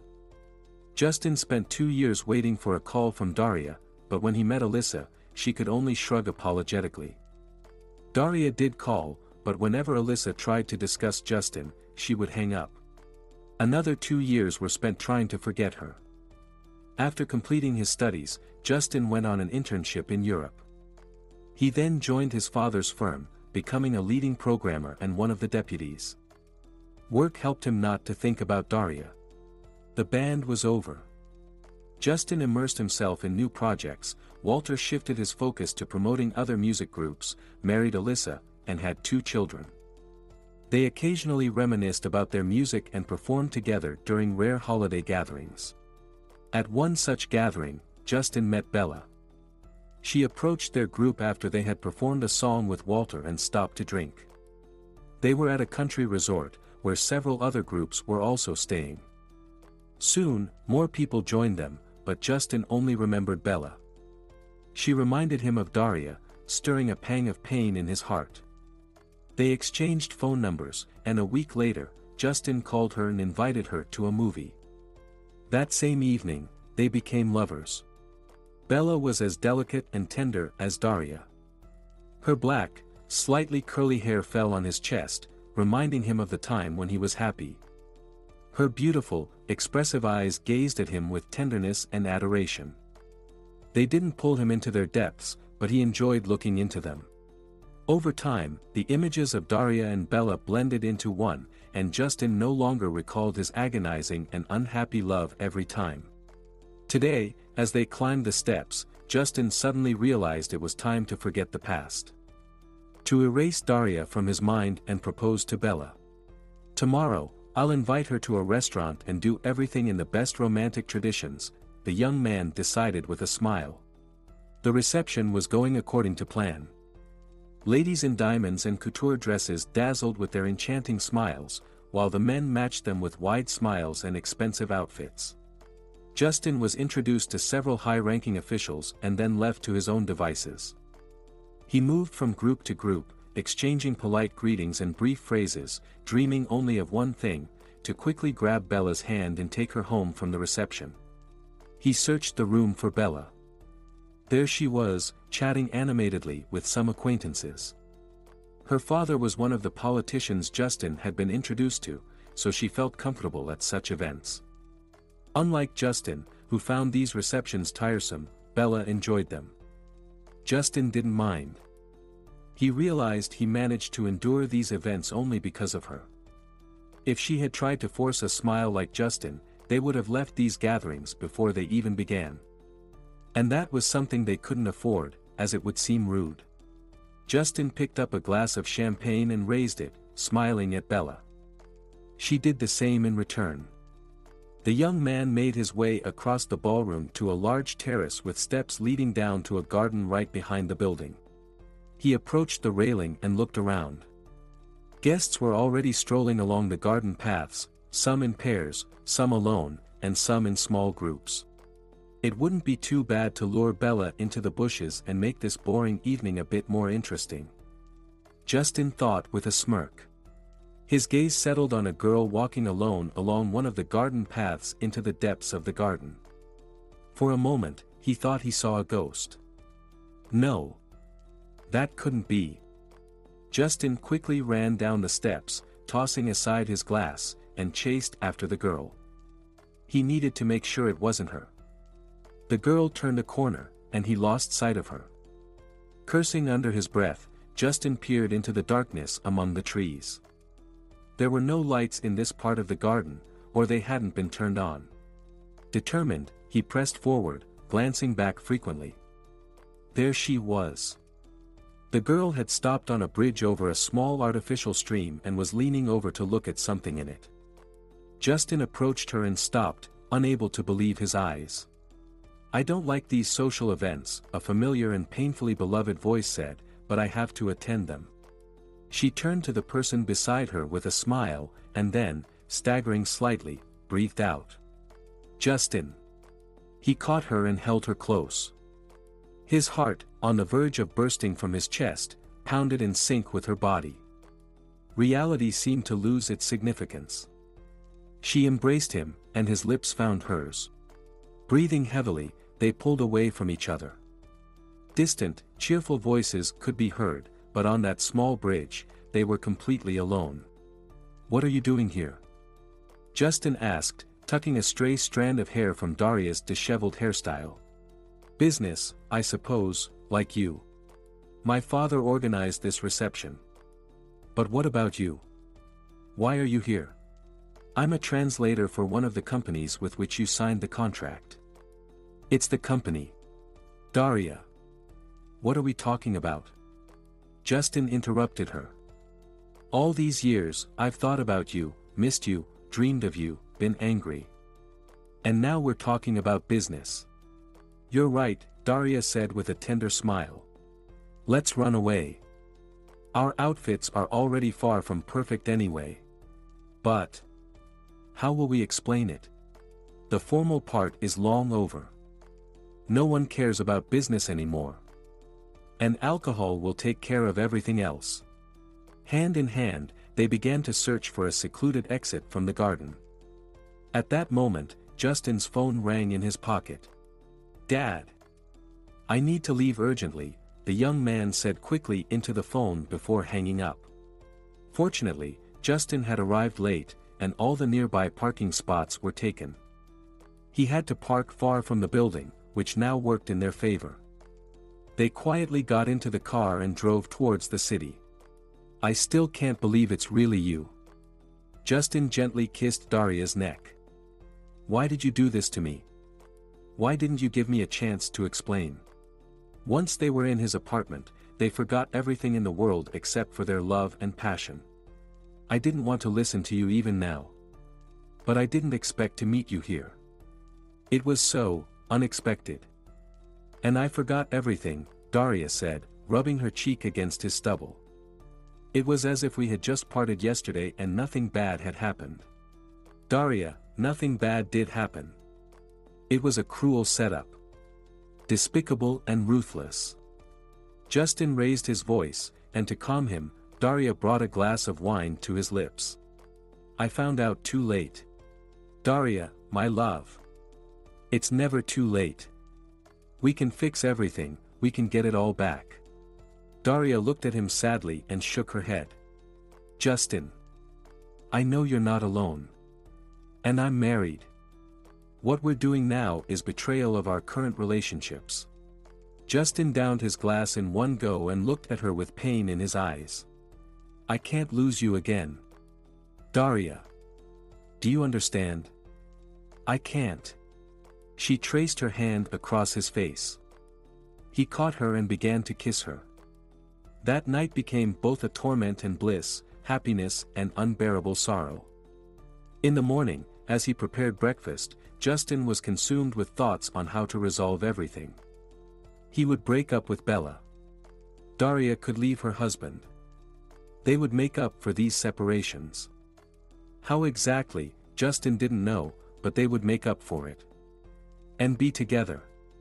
The fragile, tender body pressed against his back, her long hair enveloping him like a blanket. They momentarily forgot about breakfast. They sped down the forest road, further from the city. Justin wanted to take her far away from civilization, and to escape from everyone and everything himself.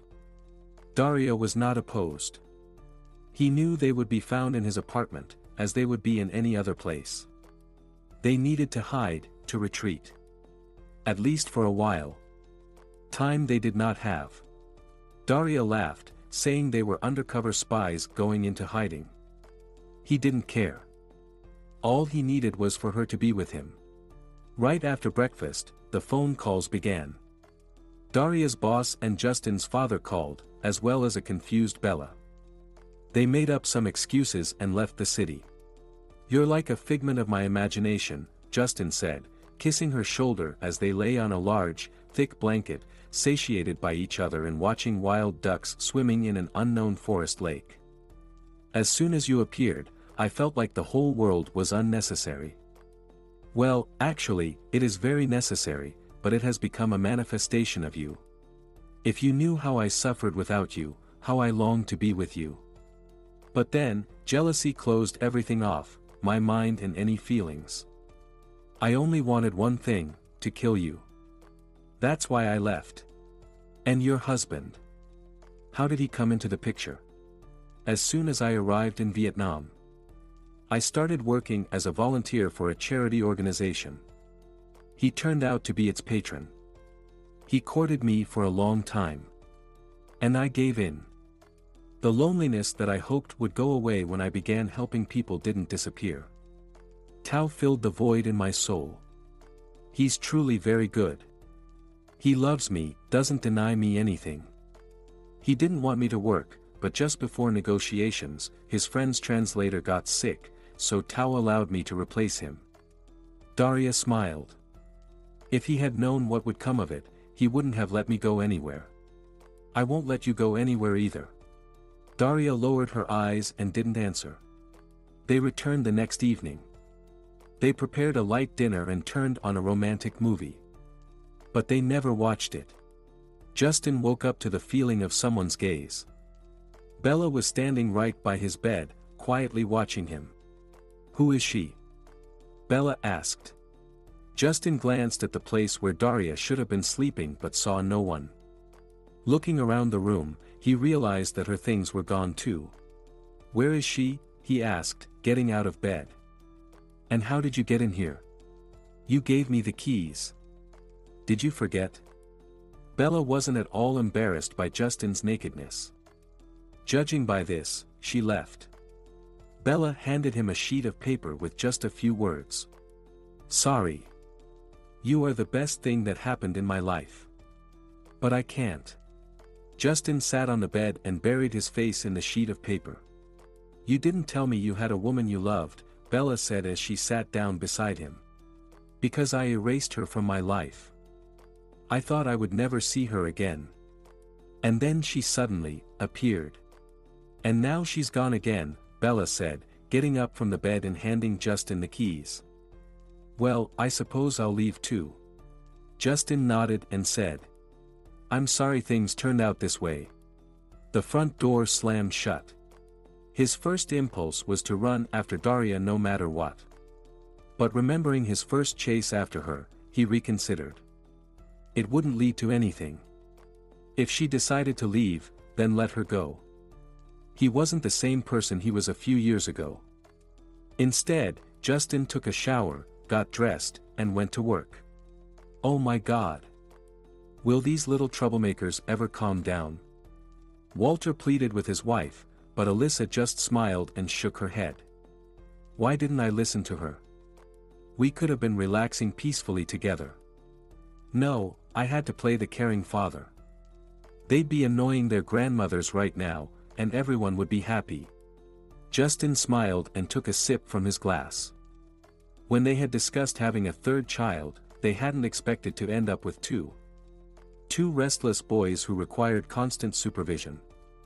As they were preparing for their vacation, Alyssa suggested leaving the kids with their grandmothers, but Walter refused, arguing that the sea air was much healthier and that the children needed development. They should see the world. Well then, go without me. Alyssa exclaimed. I don't need that kind of vacation. You'll be lounging in the sun, scratching your belly and drinking beer, while I'll be stuck with the kids and won't see anything but them. They argued for 2 days, but Alyssa was adamant. So, Walter decided to compromise. All right. I'll take care of the kids. I assure you, you're exaggerating the difficulty of this. We'll see. Alyssa said triumphantly. But remember. If you back out on your promises, I'm packing up and flying home. Alone. Walter experienced the full joys of vacationing with kids on the very first day. His son wanted a water park, his daughter wanted excursions, and the twins just ran around joyfully, knocking everything in their path. Alyssa, without even glancing at her bewildered husband, went into their room and a few minutes later headed to the beach. Walter had no choice but to calm the older kids and chase after the younger ones. Justin, who had decided to join them, had been observing Walter's struggles for 3 days. Finally, the man had sorted out the kids, leaving the older ones with the caring hands of the animators, and showed the younger ones that sand could not only be thrown but also built with. The twins, sticking out their tongues, got engrossed in building. Kids really are a joy. Walter sighed with satisfaction, taking a sip of beer and reclining on his lounge chair. You should think about starting a family too. How much longer will you keep suffering? Why do you think I'm suffering? Justin lazily observed the vacationers through his sunglasses. Well, you haven't been seeing anyone for 4 years. You could age before your time. Why wouldn't I be seeing anyone? I have girlfriends. Oh. Are they really girlfriends? You need to find a woman who will take care of you, love you, and give you children. And me? What about you? You talk as if I shouldn't love her.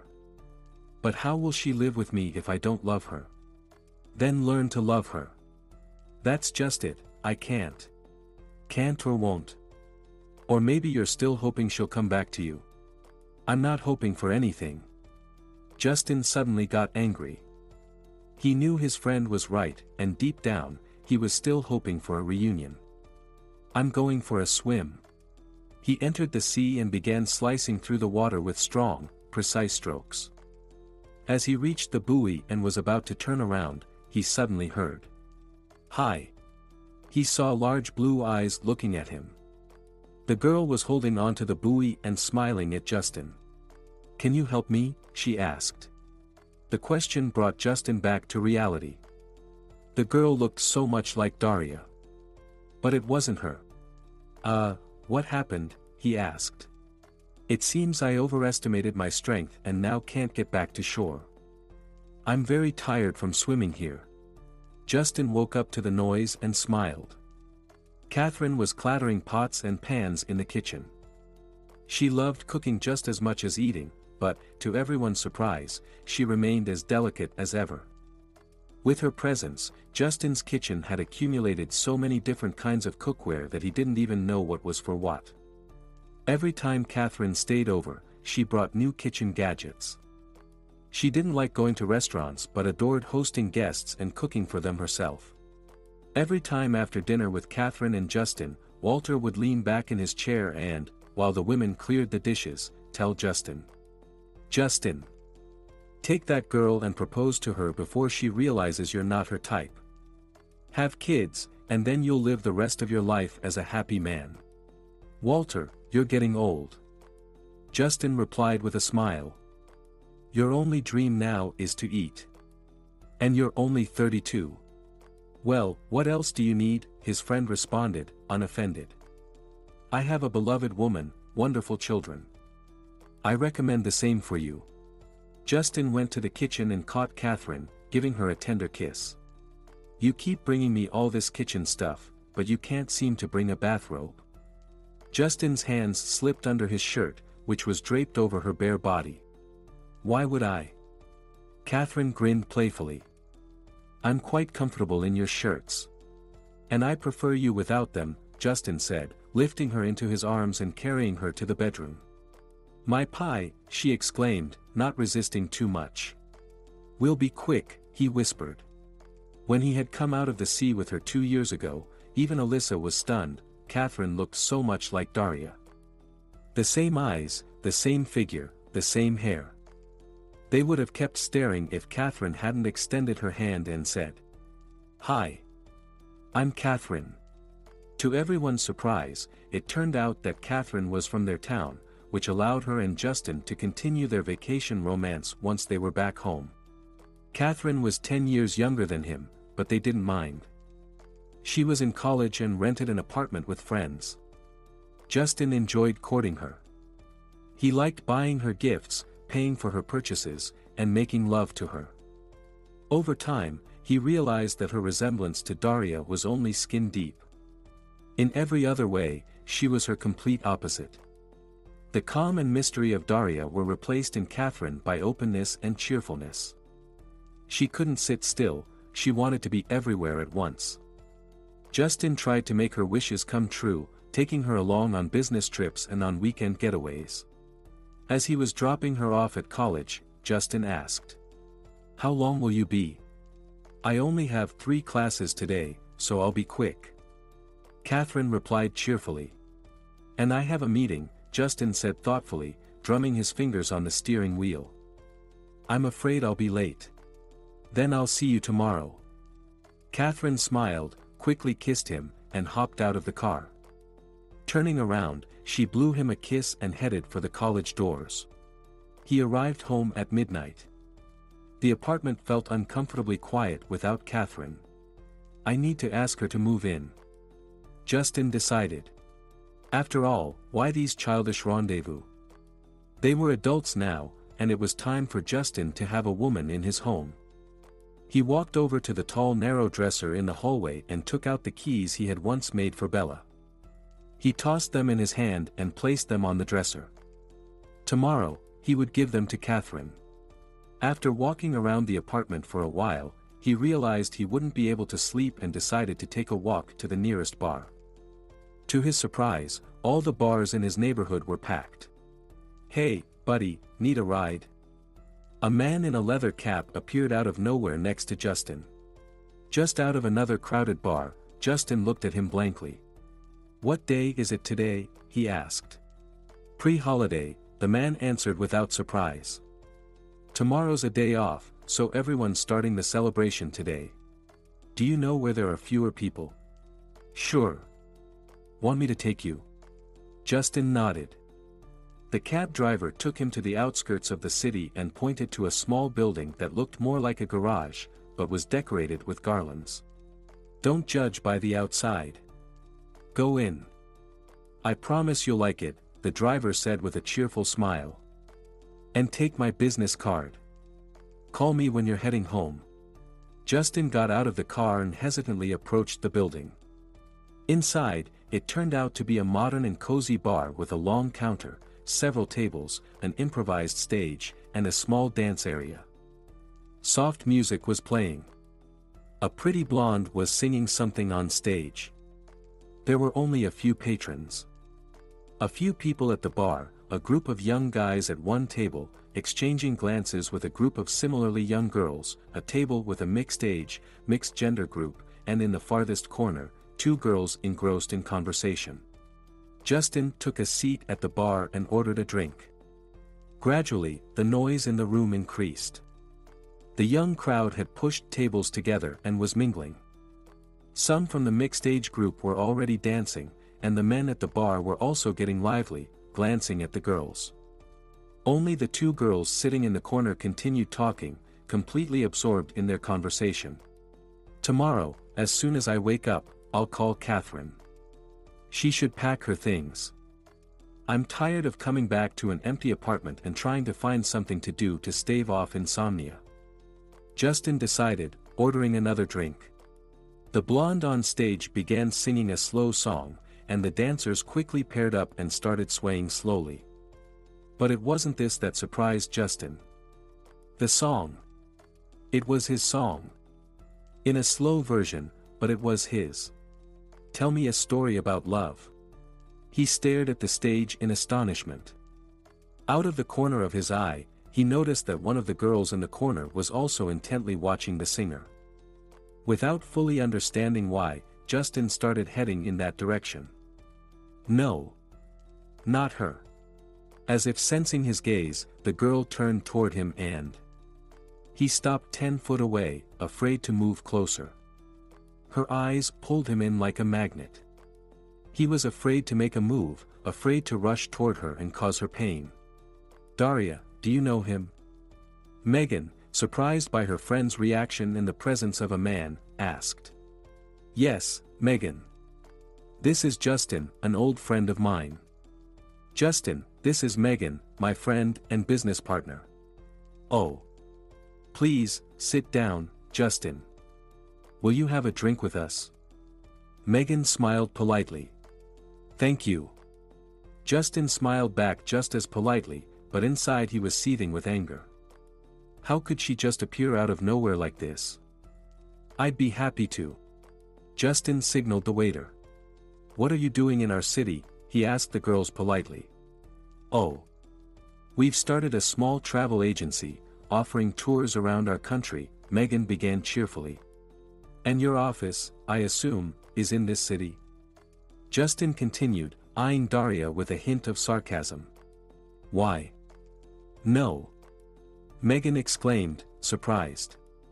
"We're just traveling around cities to get to know them thoroughly, so we know what we can offer tourists." "Why only our country? Why not Vietnam?" Justin kept his gaze fixed on Daria.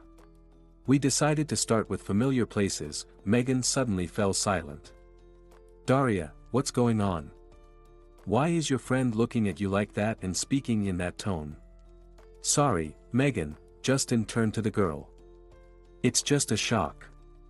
I thought I'd never see Daria again, and here she is, like a ghost." "Ah. I see," Megan said, though her look was still puzzled. "Sorry, I'll leave you for a moment. Believe me, if I'd known I'd run into you here, I wouldn't have come," Daria said.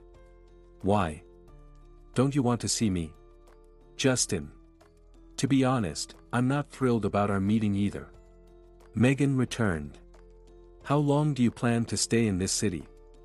Justin asked her. "Until the end of the week. We just arrived, and we still have a lot to do," Megan smiled. "And you, Justin, are you from this city?" "Yes." "Then maybe you could help us. It's a bit boring with just a guidebook." "I'm afraid I'm too busy." Justin was pleased he could refuse Daria, even if through Megan's request. But as soon as he looked up at her, all his resolve vanished. "However, I might be able to free up a few hours for you this weekend. Give me your phone number." "Oh. That would be great." Megan looked happily at Daria and gave him the number. "Right, Daria?" "Of course. Daria smiled. Megan, I think it's time for us to go. It's getting late. Okay, let's go, her friend agreed. Nice to meet you, Justin. Likewise, the man nodded, growing angry again. He watched Daria walk away from him and struggled to keep himself from running after her. Finishing his drink slowly, Justin left the establishment. He stood outside and dialed a number on his phone. Hello, is there a decent hotel or motel nearby? Oh, you need Veronica. Veronica? Yes. She runs a family hotel. Quiet, peaceful, cozy. What do you need it for? We'll find out when we get there. Take me. A few minutes later, Justin was standing at the reception desk of a small hotel. His late arrival didn't surprise anyone, or perhaps they just didn't show it. After listening to his question, they responded. The door took a while to open. Just as Justin was about to turn and leave, footsteps were heard. Megan, what's wrong? The girl's voice was laced with concern. I was in the shower. The door opened, and there stood Daria, wrapped in towel. She looked at the man in shock and took a step back. For a few seconds, they stared at each other, and then Justin stepped into the room. Reality began to set in again. He lay on the rumpled sheets, tangled in her long hair. Everything was repeating itself. Like in a bad, cheap novel. He needed to end this. Run from this obsession. He forced himself to get up. Daria watched him, wrapped in the sheets, saying nothing. Why was she silent? Why wasn't she asking where he was going? Why was he leaving? Would he come back? No, she just stared at him with that otherworldly gaze and remained silent. Well, damn it. Let her be silent. He would leave and forget about her forever. He didn't give Catherine the keys. The next day, they met, but for the first time, he took her to her place instead of his. Sorry, it's been a tough day. I don't want to be a burden tonight. I can give you a massage, Catherine said with a charming smile, but Justin's mind was filled with Daria's eyes. Her gaze that drew him into its universe. Sorry. I think a sleeping pill will help me more tonight. Justin gave Catherine a quick kiss on the cheek and got into the car. At home, he collapsed onto the bed and stared at the ceiling. His thoughts kept drifting back to the previous night. No woman had ever drawn him in as much as Daria did. With her, he forgot everything else. What was it that enchanted him so much? He had hoped that time would help him get over this attraction, but no. The moment he saw her again, it was as if the years apart had never happened. For the rest of the week, Justin tried to pretend nothing had happened. He did spend the night with Catherine, but she didn't bring the same feelings he had experienced before. Maybe we could go somewhere for the weekend. Just you and me, Catherine said, kissing him tenderly on the shoulder. Sorry, Catherine. I promised my father I'd finish a project, Justin said as he got up and started getting dressed. He suddenly realized that the girl's touches felt completely foreign to him, like an outsider overstepping their bounds. Let me take you home. Okay, Catherine agreed, I'll go visit my parents. Sure. I'll see you on Monday. Or maybe Sunday evening. When will you be back? Sunday. Back at home, Justin wandered around the apartment and dialed Megan's number. Megan, I've got some free time, and I'm ready to show you around the city. Oh, that's great, she responded cheerfully. Let's meet. I'll pick you up at 10, he interrupted her. Okay. The address. I know, and after saying goodbye to the surprised Megan, Justin hung up. Tomorrow would reveal everything and set things straight. Megan came out alone. Where's your friend? She's feeling unwell, unfortunately. Justin felt frustrated. She wasn't unwell at all. She was just playing games with him again. Sorry, Megan, but I'd like to visit Daria, he said, getting out of the car and almost running toward the hotel. Daria. The door opened almost immediately. "I saw you coming." The girl looked pale, with a red nose. "Are you really sick?" Justin asked in surprise. "Did you think I was hiding from you?" she said with a sad smile and climbed under the blanket. A wave of tenderness washed over Justin. He sat down next to her, took her hand in his, and kissed it. He looked at her. She really was sick. Her eyes were watery, her nose was red, her cheeks were pale, and her lips were dry. He wanted to hold her, pull her close, and kiss her, which he did. "I knew you weren't just longtime friends," Megan's voice came from the doorway. "You look too tense with each other." "That doesn't matter right now." Justin pulled away from Daria and looked at Megan. "Daria is ill. We need to call a doctor, or even better, take her to the hospital." "Why did you leave her in this condition?" "I'm to blame," Daria defended her friend. "I told her to go and not worry about anything." "All right then." Justin decided to take charge. "I'll call my friend now, he'll be happy to give you a tour, Megan. And Daria is coming with me." "How coming?" the girls exclaimed in unison. "Like this. She needs a proper doctor. I need to work a bit, but I can only do that from either the office or home. And I obviously can't leave her here. So the solution is clear. Pack up." Justin went outside to make a few calls. Megan looked questioningly at her friend. "We had a romance, but I caught him with someone else and ran away. Then it turned out it was all a setup, but I was already married. So I ran away again. And now we've met again. But is this time for good? I don't know. Ready?" Justin walked back into the room. "Brad is on his way. Daria, how are you?" "I'm okay." "Then let's go." Justin said goodbye to Brad and Megan, helped Daria into the car, and they drove off. "Justin, I feel so awkward." Daria said. "What's awkward?" "I might infect you. You're having to change your plans because of me, Anne." "Daria, changing my plans is my decision, and we have too much between us. As for infecting me, well, we'll be sick together. In the same bed." He gave her a sly look. Daria suddenly became sad. "Justin, tell me. Do you feel just attraction for me, or is it something more? Listen." Justin gave her a stern look but quickly turned back to the road. "If you still don't understand, or if you don't want to understand how I feel about you, then why should it matter to you? Just to boost your ego?" Almost as soon as they arrived at Justin's place, there was a knock on the door. The doctor had arrived. He examined Daria carefully and then took Justin out of the room. "Nothing serious. Just a common cold. A few days of antiviral medication, and she'll be fine," the doctor said. "But I understand you didn't bring her here for nothing, so here's a prescription. How you present it to your lady is up to you." "All right, doctor, thank you." Justin smiled, pleased with the doctor's understanding. The impulse to bring Daria to his place, which had initially seemed foolish, now appeared quite promising. Maybe Daria had been running from him because she didn't see him as a support or someone serious, only as a youthful passion. Now, he had the chance to show her that he was a serious man with future intentions.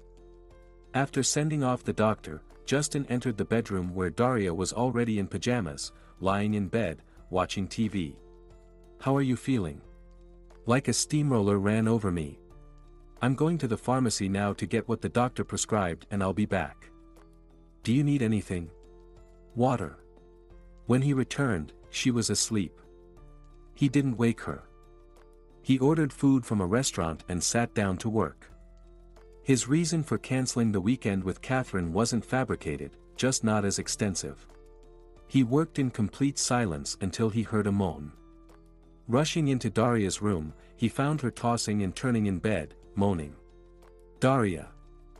Daria!" He grabbed her shoulders and shook her gently. She struggled to open her eyes. Through her pajama fabric, he could feel that she was burning up. He quickly went for the medication and gave it to her. He laid her back on the bed and wrapped her in the blanket. He stayed with her until she fell asleep again. This time, she slept much longer. Justin managed to finish his project, have the food he'd ordered, eat, and even watch some TV. When he went to check on her again, he noticed she was already awake. "How are you?" "Thanks.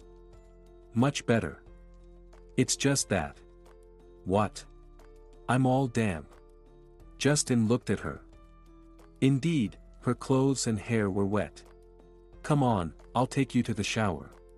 "But I don't have anything else to change into." "I'll sort that out." After her shower, Daria emerged in Justin's robe, which was so large on her that she wrapped it around herself almost twice. The sleeves were rolled up several times, and the hem dragged on the floor. Justin was overwhelmed by a tender feeling. "Go ahead, sit here," he indicated the couch in the living room. "We're having dinner now." She obediently sat down, curling her legs underneath her. They had dinner together. Justin cleared the table and sat next to her, draping a blanket over both of them. He turned on a movie, and within moments, he felt her head resting on his shoulder. "How's your husband?" "He divorced me." "Really? I thought he loved you so much." "Maybe he felt something after that time. And I didn't try to change his mind." "Why should I? He'll find a good and loving wife." "And you?" "I decided to come back. I met an old acquaintance, Megan, back home. She was planning to start a business, and we decided to combine our efforts. Now we're traveling around cities. Have you thought about me?" He didn't want to ask, but the question slipped out. There was silence. The weight lifted from his shoulders. He turned his head to see Daria looking at him with eyes full of pain and hope. Before she could respond, he already understood everything from those eyes. Every moment, small crystal tears fell from her eyelashes. Justin immediately hugged her and began kissing her face, drying her tears. "My girl. What are we doing to ourselves? Why are we torturing ourselves? Can't we just love each other and be together, be happy like normal people? Do you think it will work? Don't doubt it."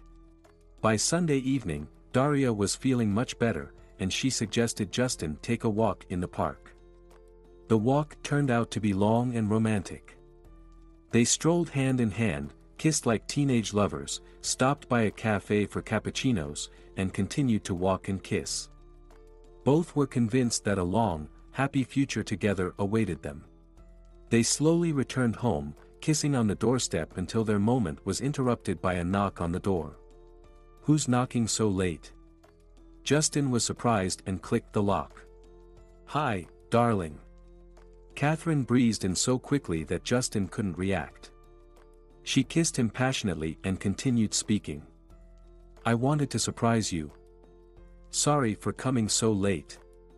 But I missed you so much." She kissed him again. "I made your favorite pie and bought a bottle of wine. You don't mind, do you? Let's have a romantic family dinner." Then Catherine noticed Daria, who was frozen, watching the scene. "Oh. Sorry. I didn't see you there," Catherine said with a bright smile. "We haven't seen each other all weekend. I missed him. I'm Catherine." She extended her hand to Daria. Daria replied, "Sorry, I'm leaving now." "No, Daria." Justin rushed towards her, but Daria raised her hand, silently commanding him to stop. He looked at her pleadingly and whispered, "Daria. No. It's not going to work out," Daria said, casting a look full of despair at Justin before walking out of the apartment. "Daria." Justin ran after her again, but Catherine blocked his way. "Justin. What's going on? Who is this woman? What was she doing here so late?" Justin looked at Catherine with a long, contemplative gaze, then took her by the shoulders, moved her aside, and ran out of the apartment.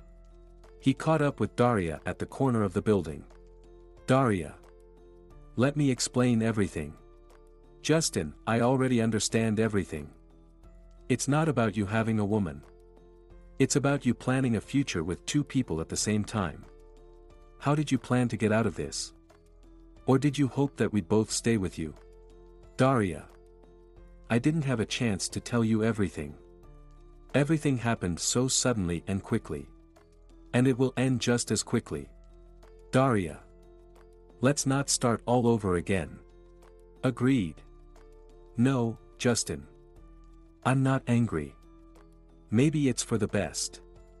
After all, fate keeps separating us. Daria. No. I'm not letting you go. Justin, go home. A good girl is waiting for you. Your girl. Justin trudged up the stairs to his apartment, feeling utterly drained, as if his very soul had been drained from him. His mind was blank. He also had to deal with Catherine, though she was probably long gone by now. The apartment door was unlocked. Justin opened it and, in the silence of the apartment, he clearly heard Catherine talking on the phone. The phone was new, and the voice of her conversation partner was also distinctly audible.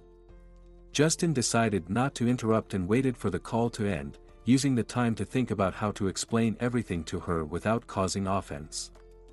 However, a few phrases from the conversation caught his attention, and he found himself eavesdropping involuntarily. I'm telling you, it was her.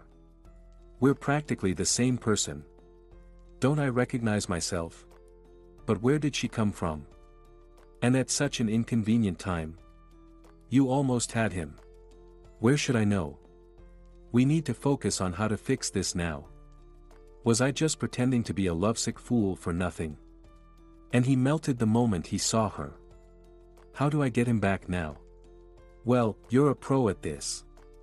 Pretend to be upset for show, and then, as if you couldn't help yourself, lure him into bed. Show him your best side there. Doesn't it bother you at all? That I'm sleeping with another man? Of course it bothers me. But it's for our secure future together. And why does that future have to be secured at my expense, with my body? Why not with your job, the one you're always trying to get? As soon as I got involved with this rich guy, your main job became draining money from me and giving advice on how to sleep with him to get more. Aren't you afraid that once I charm him thoroughly, I might leave you? Well, darling, why are you so harsh? The voice on the phone sounded anxious. By the way, this was my idea. I was the one who dug up all the details about the girl who left him, the one he was madly in love with. I funded your makeover and the trip to that resort. And now you want to ditch me? All right. Let's not argue. What should I do now? Are you still with him? Yes. And he? He ran after her. Then get out of there. Leave all your gifts and go. Wait a week. If he doesn't make a move, call him and ask him to come by to pick up your things. Knowing his girlfriend, she's probably left him and disappeared. So he'll be suffering. And here you are. So similar to her, so close and loving. Maybe in his despair, he'll propose to you. I won't. Justin had had enough of overhearing others' plans for his future. Justin. The man walked further into the room, opened one of the closet doors to reveal a safe, took out a stack of cash, and handed it to Catherine. Take this. What is it? Compensation for your wasted efforts. But. Enough. Leave. You can keep the wine. I'll send your things tomorrow. As soon as the door closed behind Catherine, Justin grabbed the bottle of wine she had brought and hurled it against the wall. Shards of glass and splashes of red wine scattered across half the living room. Justin sank onto the couch, staring into space. How did it happen that he lost her again in an instant? Who was to blame? What curse prevented him from being with the woman he loved? So many questions, but not a single answer. Justin undressed and went to bed. For the next 3 years, he didn't get into any serious relationships, only having fleeting flings. He didn't search for Daria or try to analyze her behavior. He simply erased all the pain associated with her from his life, leaving only the memories of the happy moments they had shared. "Son, you should go visit Grandma. We've been neglecting her lately, and you could use a break. It's quiet and peaceful there now. The vacationers have all left." "Why not?" Justin thought. "I haven't been out in nature for ages." The next morning, Justin's car was speeding towards the town where he had spent his youth. Grandma greeted him as usual, with pie and kisses. "Finally. You've all forgotten about me, old lady." "Oh, Grandma, you're not old. You're still beautiful." "Really? Lois was just a bit younger than me, and she passed away last year." "What? Lois died? I had no idea. Didn't Walter and Alyssa tell you anything?" "No. Justin didn't mention that in the last few years, they had barely kept in touch. With their rapidly growing family, his friends had bought a big house in the countryside and rarely left it. Alyssa was busy with the children and her new hobby, gardening. Walter also worked from his studio in the house. Their rare meetings had dwindled to phone calls, and then even those had stopped. After dinner, Justin decided to take a walk. Despite it being mid-autumn, the weather was wonderful. It was dark and quiet. The air was crystal clear and still warm. Justin walked to the end of the street and back. His thoughts drifted to the distant past.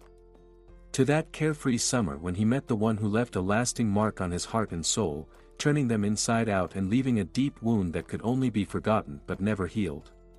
There was a light on in Lois's house. After standing there for a while, wondering who it could be, Justin returned home. "Grandma, who lives in Lois's house now?" "I saw a light on." "Oh, that's Maria. Alyssa moved her in. She said it was too sentimental to sell the house. And Maria needed a place away from the city. She's a good woman. Not very sociable, but polite and always willing to help if needed." "I see." Justin lost interest in the conversation. "I'm going to bed. Your air is better than any sleeping pill. Go on, dear." The rain had been pouring for 3 days straight. The weather outside was so dreary and gray that it could bring anyone down. Grandma was upset. How could this happen? The weather was so nice.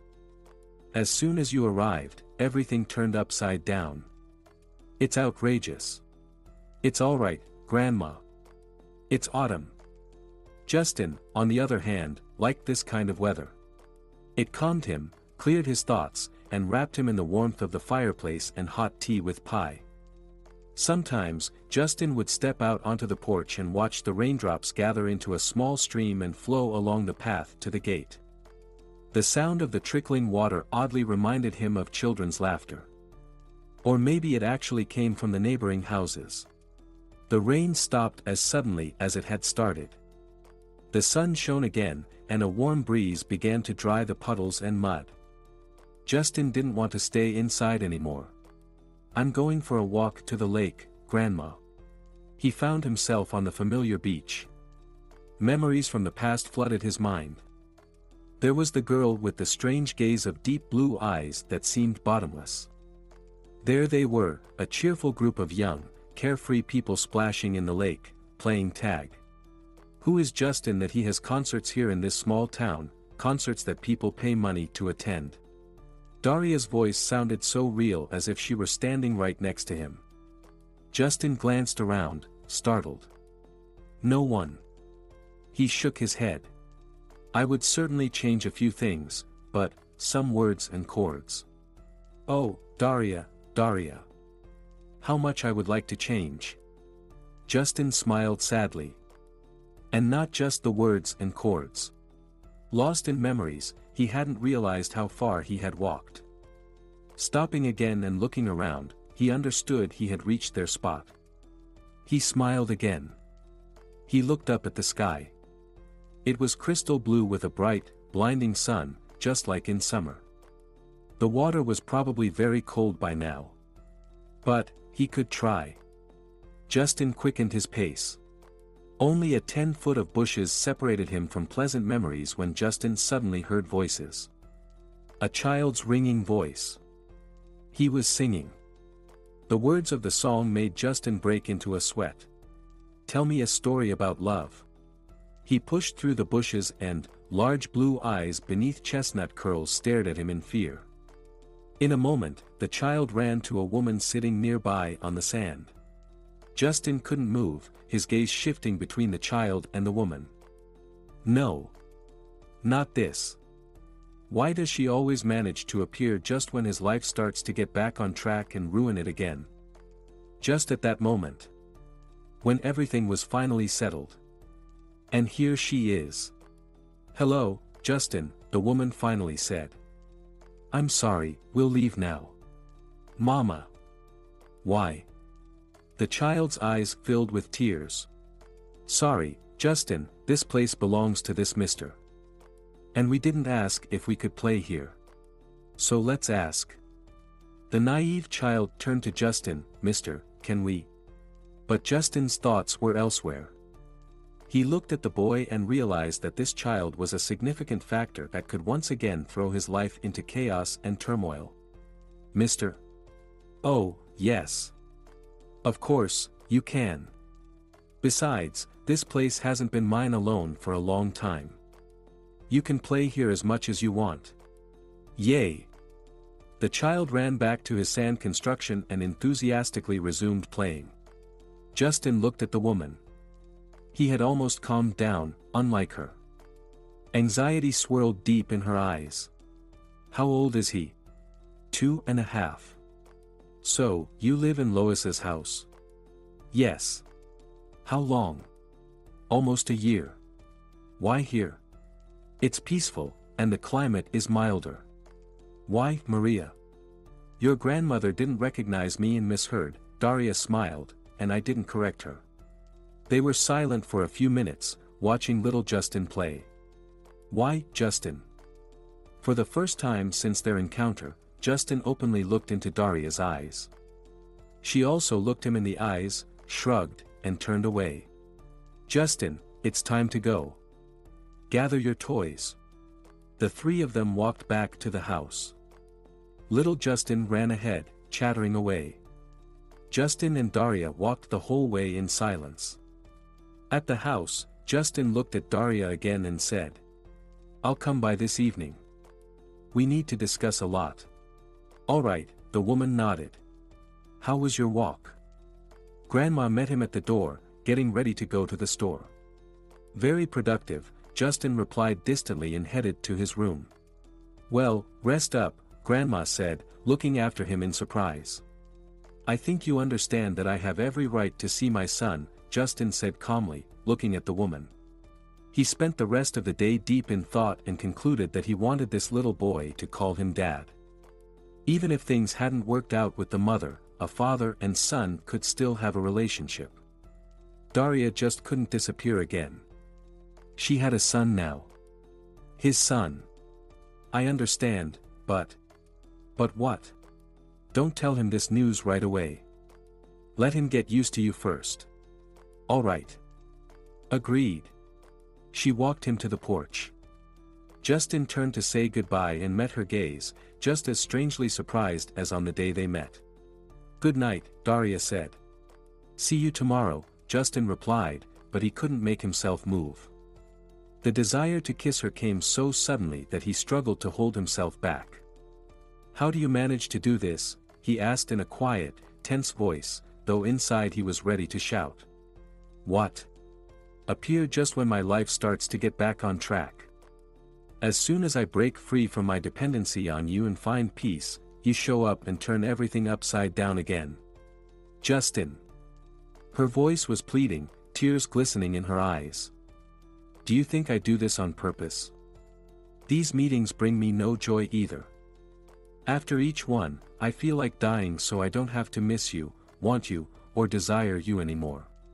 You need to get married and have your own kids, grandson. You're still young. It's better to spend time with your own children than with someone else's. Grandma entered Justin's room after he returned from Daria's place and sat down next to him on the couch. Occupied with his thoughts, Justin didn't respond immediately. For several weeks now, he had been meeting with Daria and their son every day. At first, Daria was afraid Justin would take her son away. Shamefully, that was exactly what Justin wanted to do, to make Daria suffer and understand what it felt like to lose someone you love. But then he saw how attached their son was to his mother, and taking him away would make both Daria and the boy suffer. Over time, Justin grew accustomed to his presence. He looked forward to his visits and insisted on putting him to bed. Justin enjoyed playing with his son, listening to him try to reason, mispronouncing letters and words in a childish way. He loved how he listened to the stories Justin read to him. In those moments, the boy's eyes would become huge and otherworldly with wonder, just like his mother's, and his little mouth would open, revealing tiny, pearly teeth.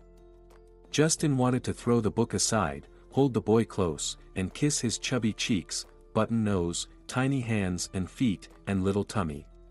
Justin increasingly stayed for dinner at Daria's and their son, and it felt like they were a real family. They would race to wash their hands, then sit at the table and wait for Daria to bring their plates. They would exchange sly glances when sneaking candies, trying to avoid Daria's notice. But she always noticed and would shake her finger at them, playfully frowning. After that first conversation, they closed the topic of their relationship. They acted as if the child was the only thing connecting them. But sometimes, when their bodies accidentally brushed against each other, Justin felt a jolt of electricity. For a moment, he would lose control and barely restrain himself from grabbing Daria and carrying her to bed. The presence of little Justin brought him back to his senses. With each passing day, Justin realized that his departure was approaching, and he needed to make a decision. A serious conversation with Daria was necessary. It was no longer possible to part and forget, nor could they continue pretending to be just friends. Justin knew he couldn't bear being near Daria without being with her, nor could he part with his son. Justin isn't a stranger to me. Justin looked at his grandmother. Obviously. You're practically living there. Of course, you've grown attached to the boy. But, Justin. He's my son. Justin interrupted his grandmother. She froze mid-sentence. How, son? It's Daria. The daughter of Lois' son's wife. Remember, she stayed here one summer. How could I forget? You lost your head over her back then. Grandma shook her head. But something happened between you, and you broke up. Yes. Fate kept bringing us together and then tearing us apart. And the last time was fruitful. Justin smiled. Exactly. So, I have a great-grandson. Yes, you do. So, what are you two thinking? When's the wedding? That's the problem. After so many years of meeting and parting. I think, and Daria probably thinks too, that we're afraid to get together. What are you afraid of? Breaking up again? Yes. And it would be unbearably painful. Then don't break up. Or is there another reason you can't be together? Does Daria have someone else? No. Do you? No. Maybe you don't love her anymore. Quite the opposite. I love her more than life. And little Justin too. Then maybe she doesn't love you anymore. I don't think so. Then I see no reason for you to be apart. But, as I understand it, you two are fools who have loved each other for a long time but can't unite your feelings into one, always thinking only about yourselves. God gave you another chance by giving you a son, hoping you would finally see yourselves as a whole and be together. Take this chance. Justin stared at his grandmother in astonishment. Why hadn't he come to her sooner to share his problems with Daria? They could have been together for years now. Yes, Grandma. You're right. I'll take this chance. And I won't let go of my love ever again. That's wonderful. Tomorrow, I'll bake something delicious, and you should bring them over for a visit. It's high time I meet my great-grandchild. Daria, Grandma invited you to visit us, Justin said, looking at Daria, who was sitting on the couch, knitting while watching Justin feed their son. As she considered the invitation, he turned to their son. "Justin, are you going to Grandma's?" "Grandma? I have a grandma." The little boy's eyes sparkled with surprise and joy. "Yes. She really wants to meet you and feed you her famous pie. Let's go." Justin began to get off his chair decisively. "But, wait." Daria jumped up from her seat. "Justin. This is so sudden, and awkward." "What's awkward? You've been hiding our son from me for years, and now you want to hide him from his great-grandmother too?" Daria froze. Tears welled up in her eyes. Justin felt a pang of guilt. He went to her and, for the first time, embraced her. "I'm sorry. I didn't mean for it to sound so harsh. It's just. You should have considered everyone's feelings, not just your own. Justin isn't only your child. He has me, my parents, his great-grandmother. Sorry.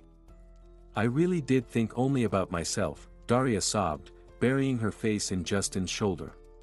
Justin struggled to hold back from kissing her, but when she lifted her tear-streaked face to him, wanting to say something, he couldn't resist. His kiss was passionate, demanding, and intense, as if he were making up for all the years they had been apart.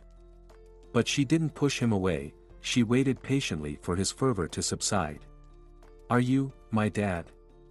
The voice came from somewhere far off, reminding Justin that they were not alone in the room. He pulled away from Daria's lips and looked at her closely.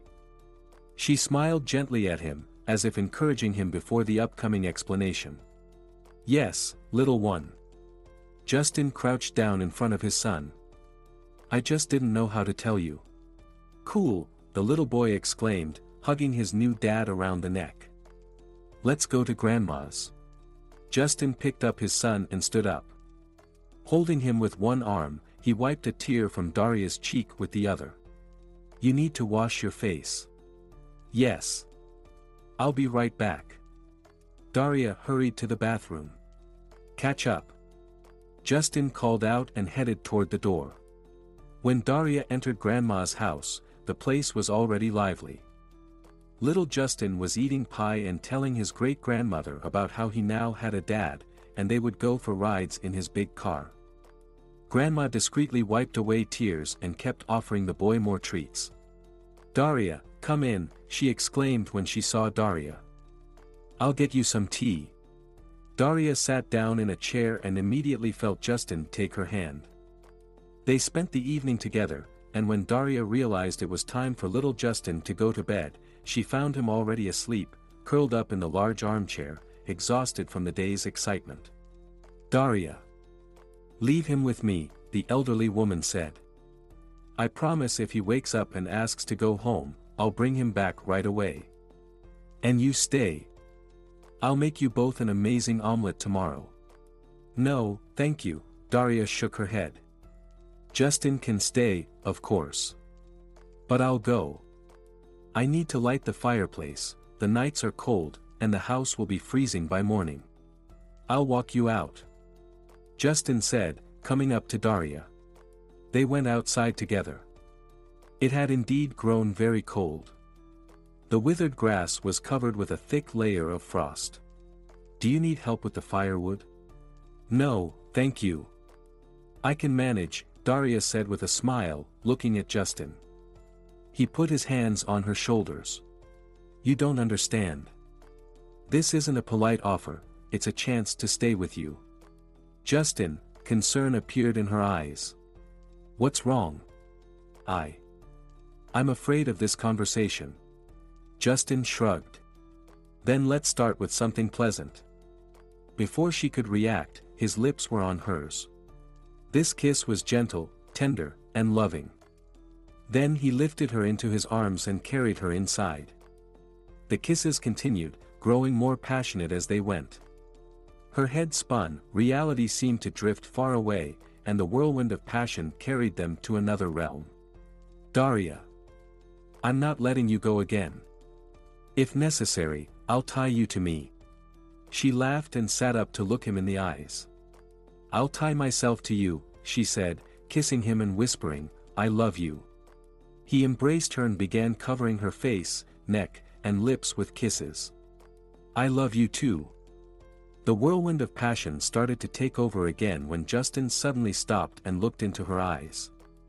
"Will you marry me?" "Of course. But let's finish this first." The wedding was unexpectedly well attended. Little Justin, dressed in a stylish suit, sat proudly on his grandfather's lap.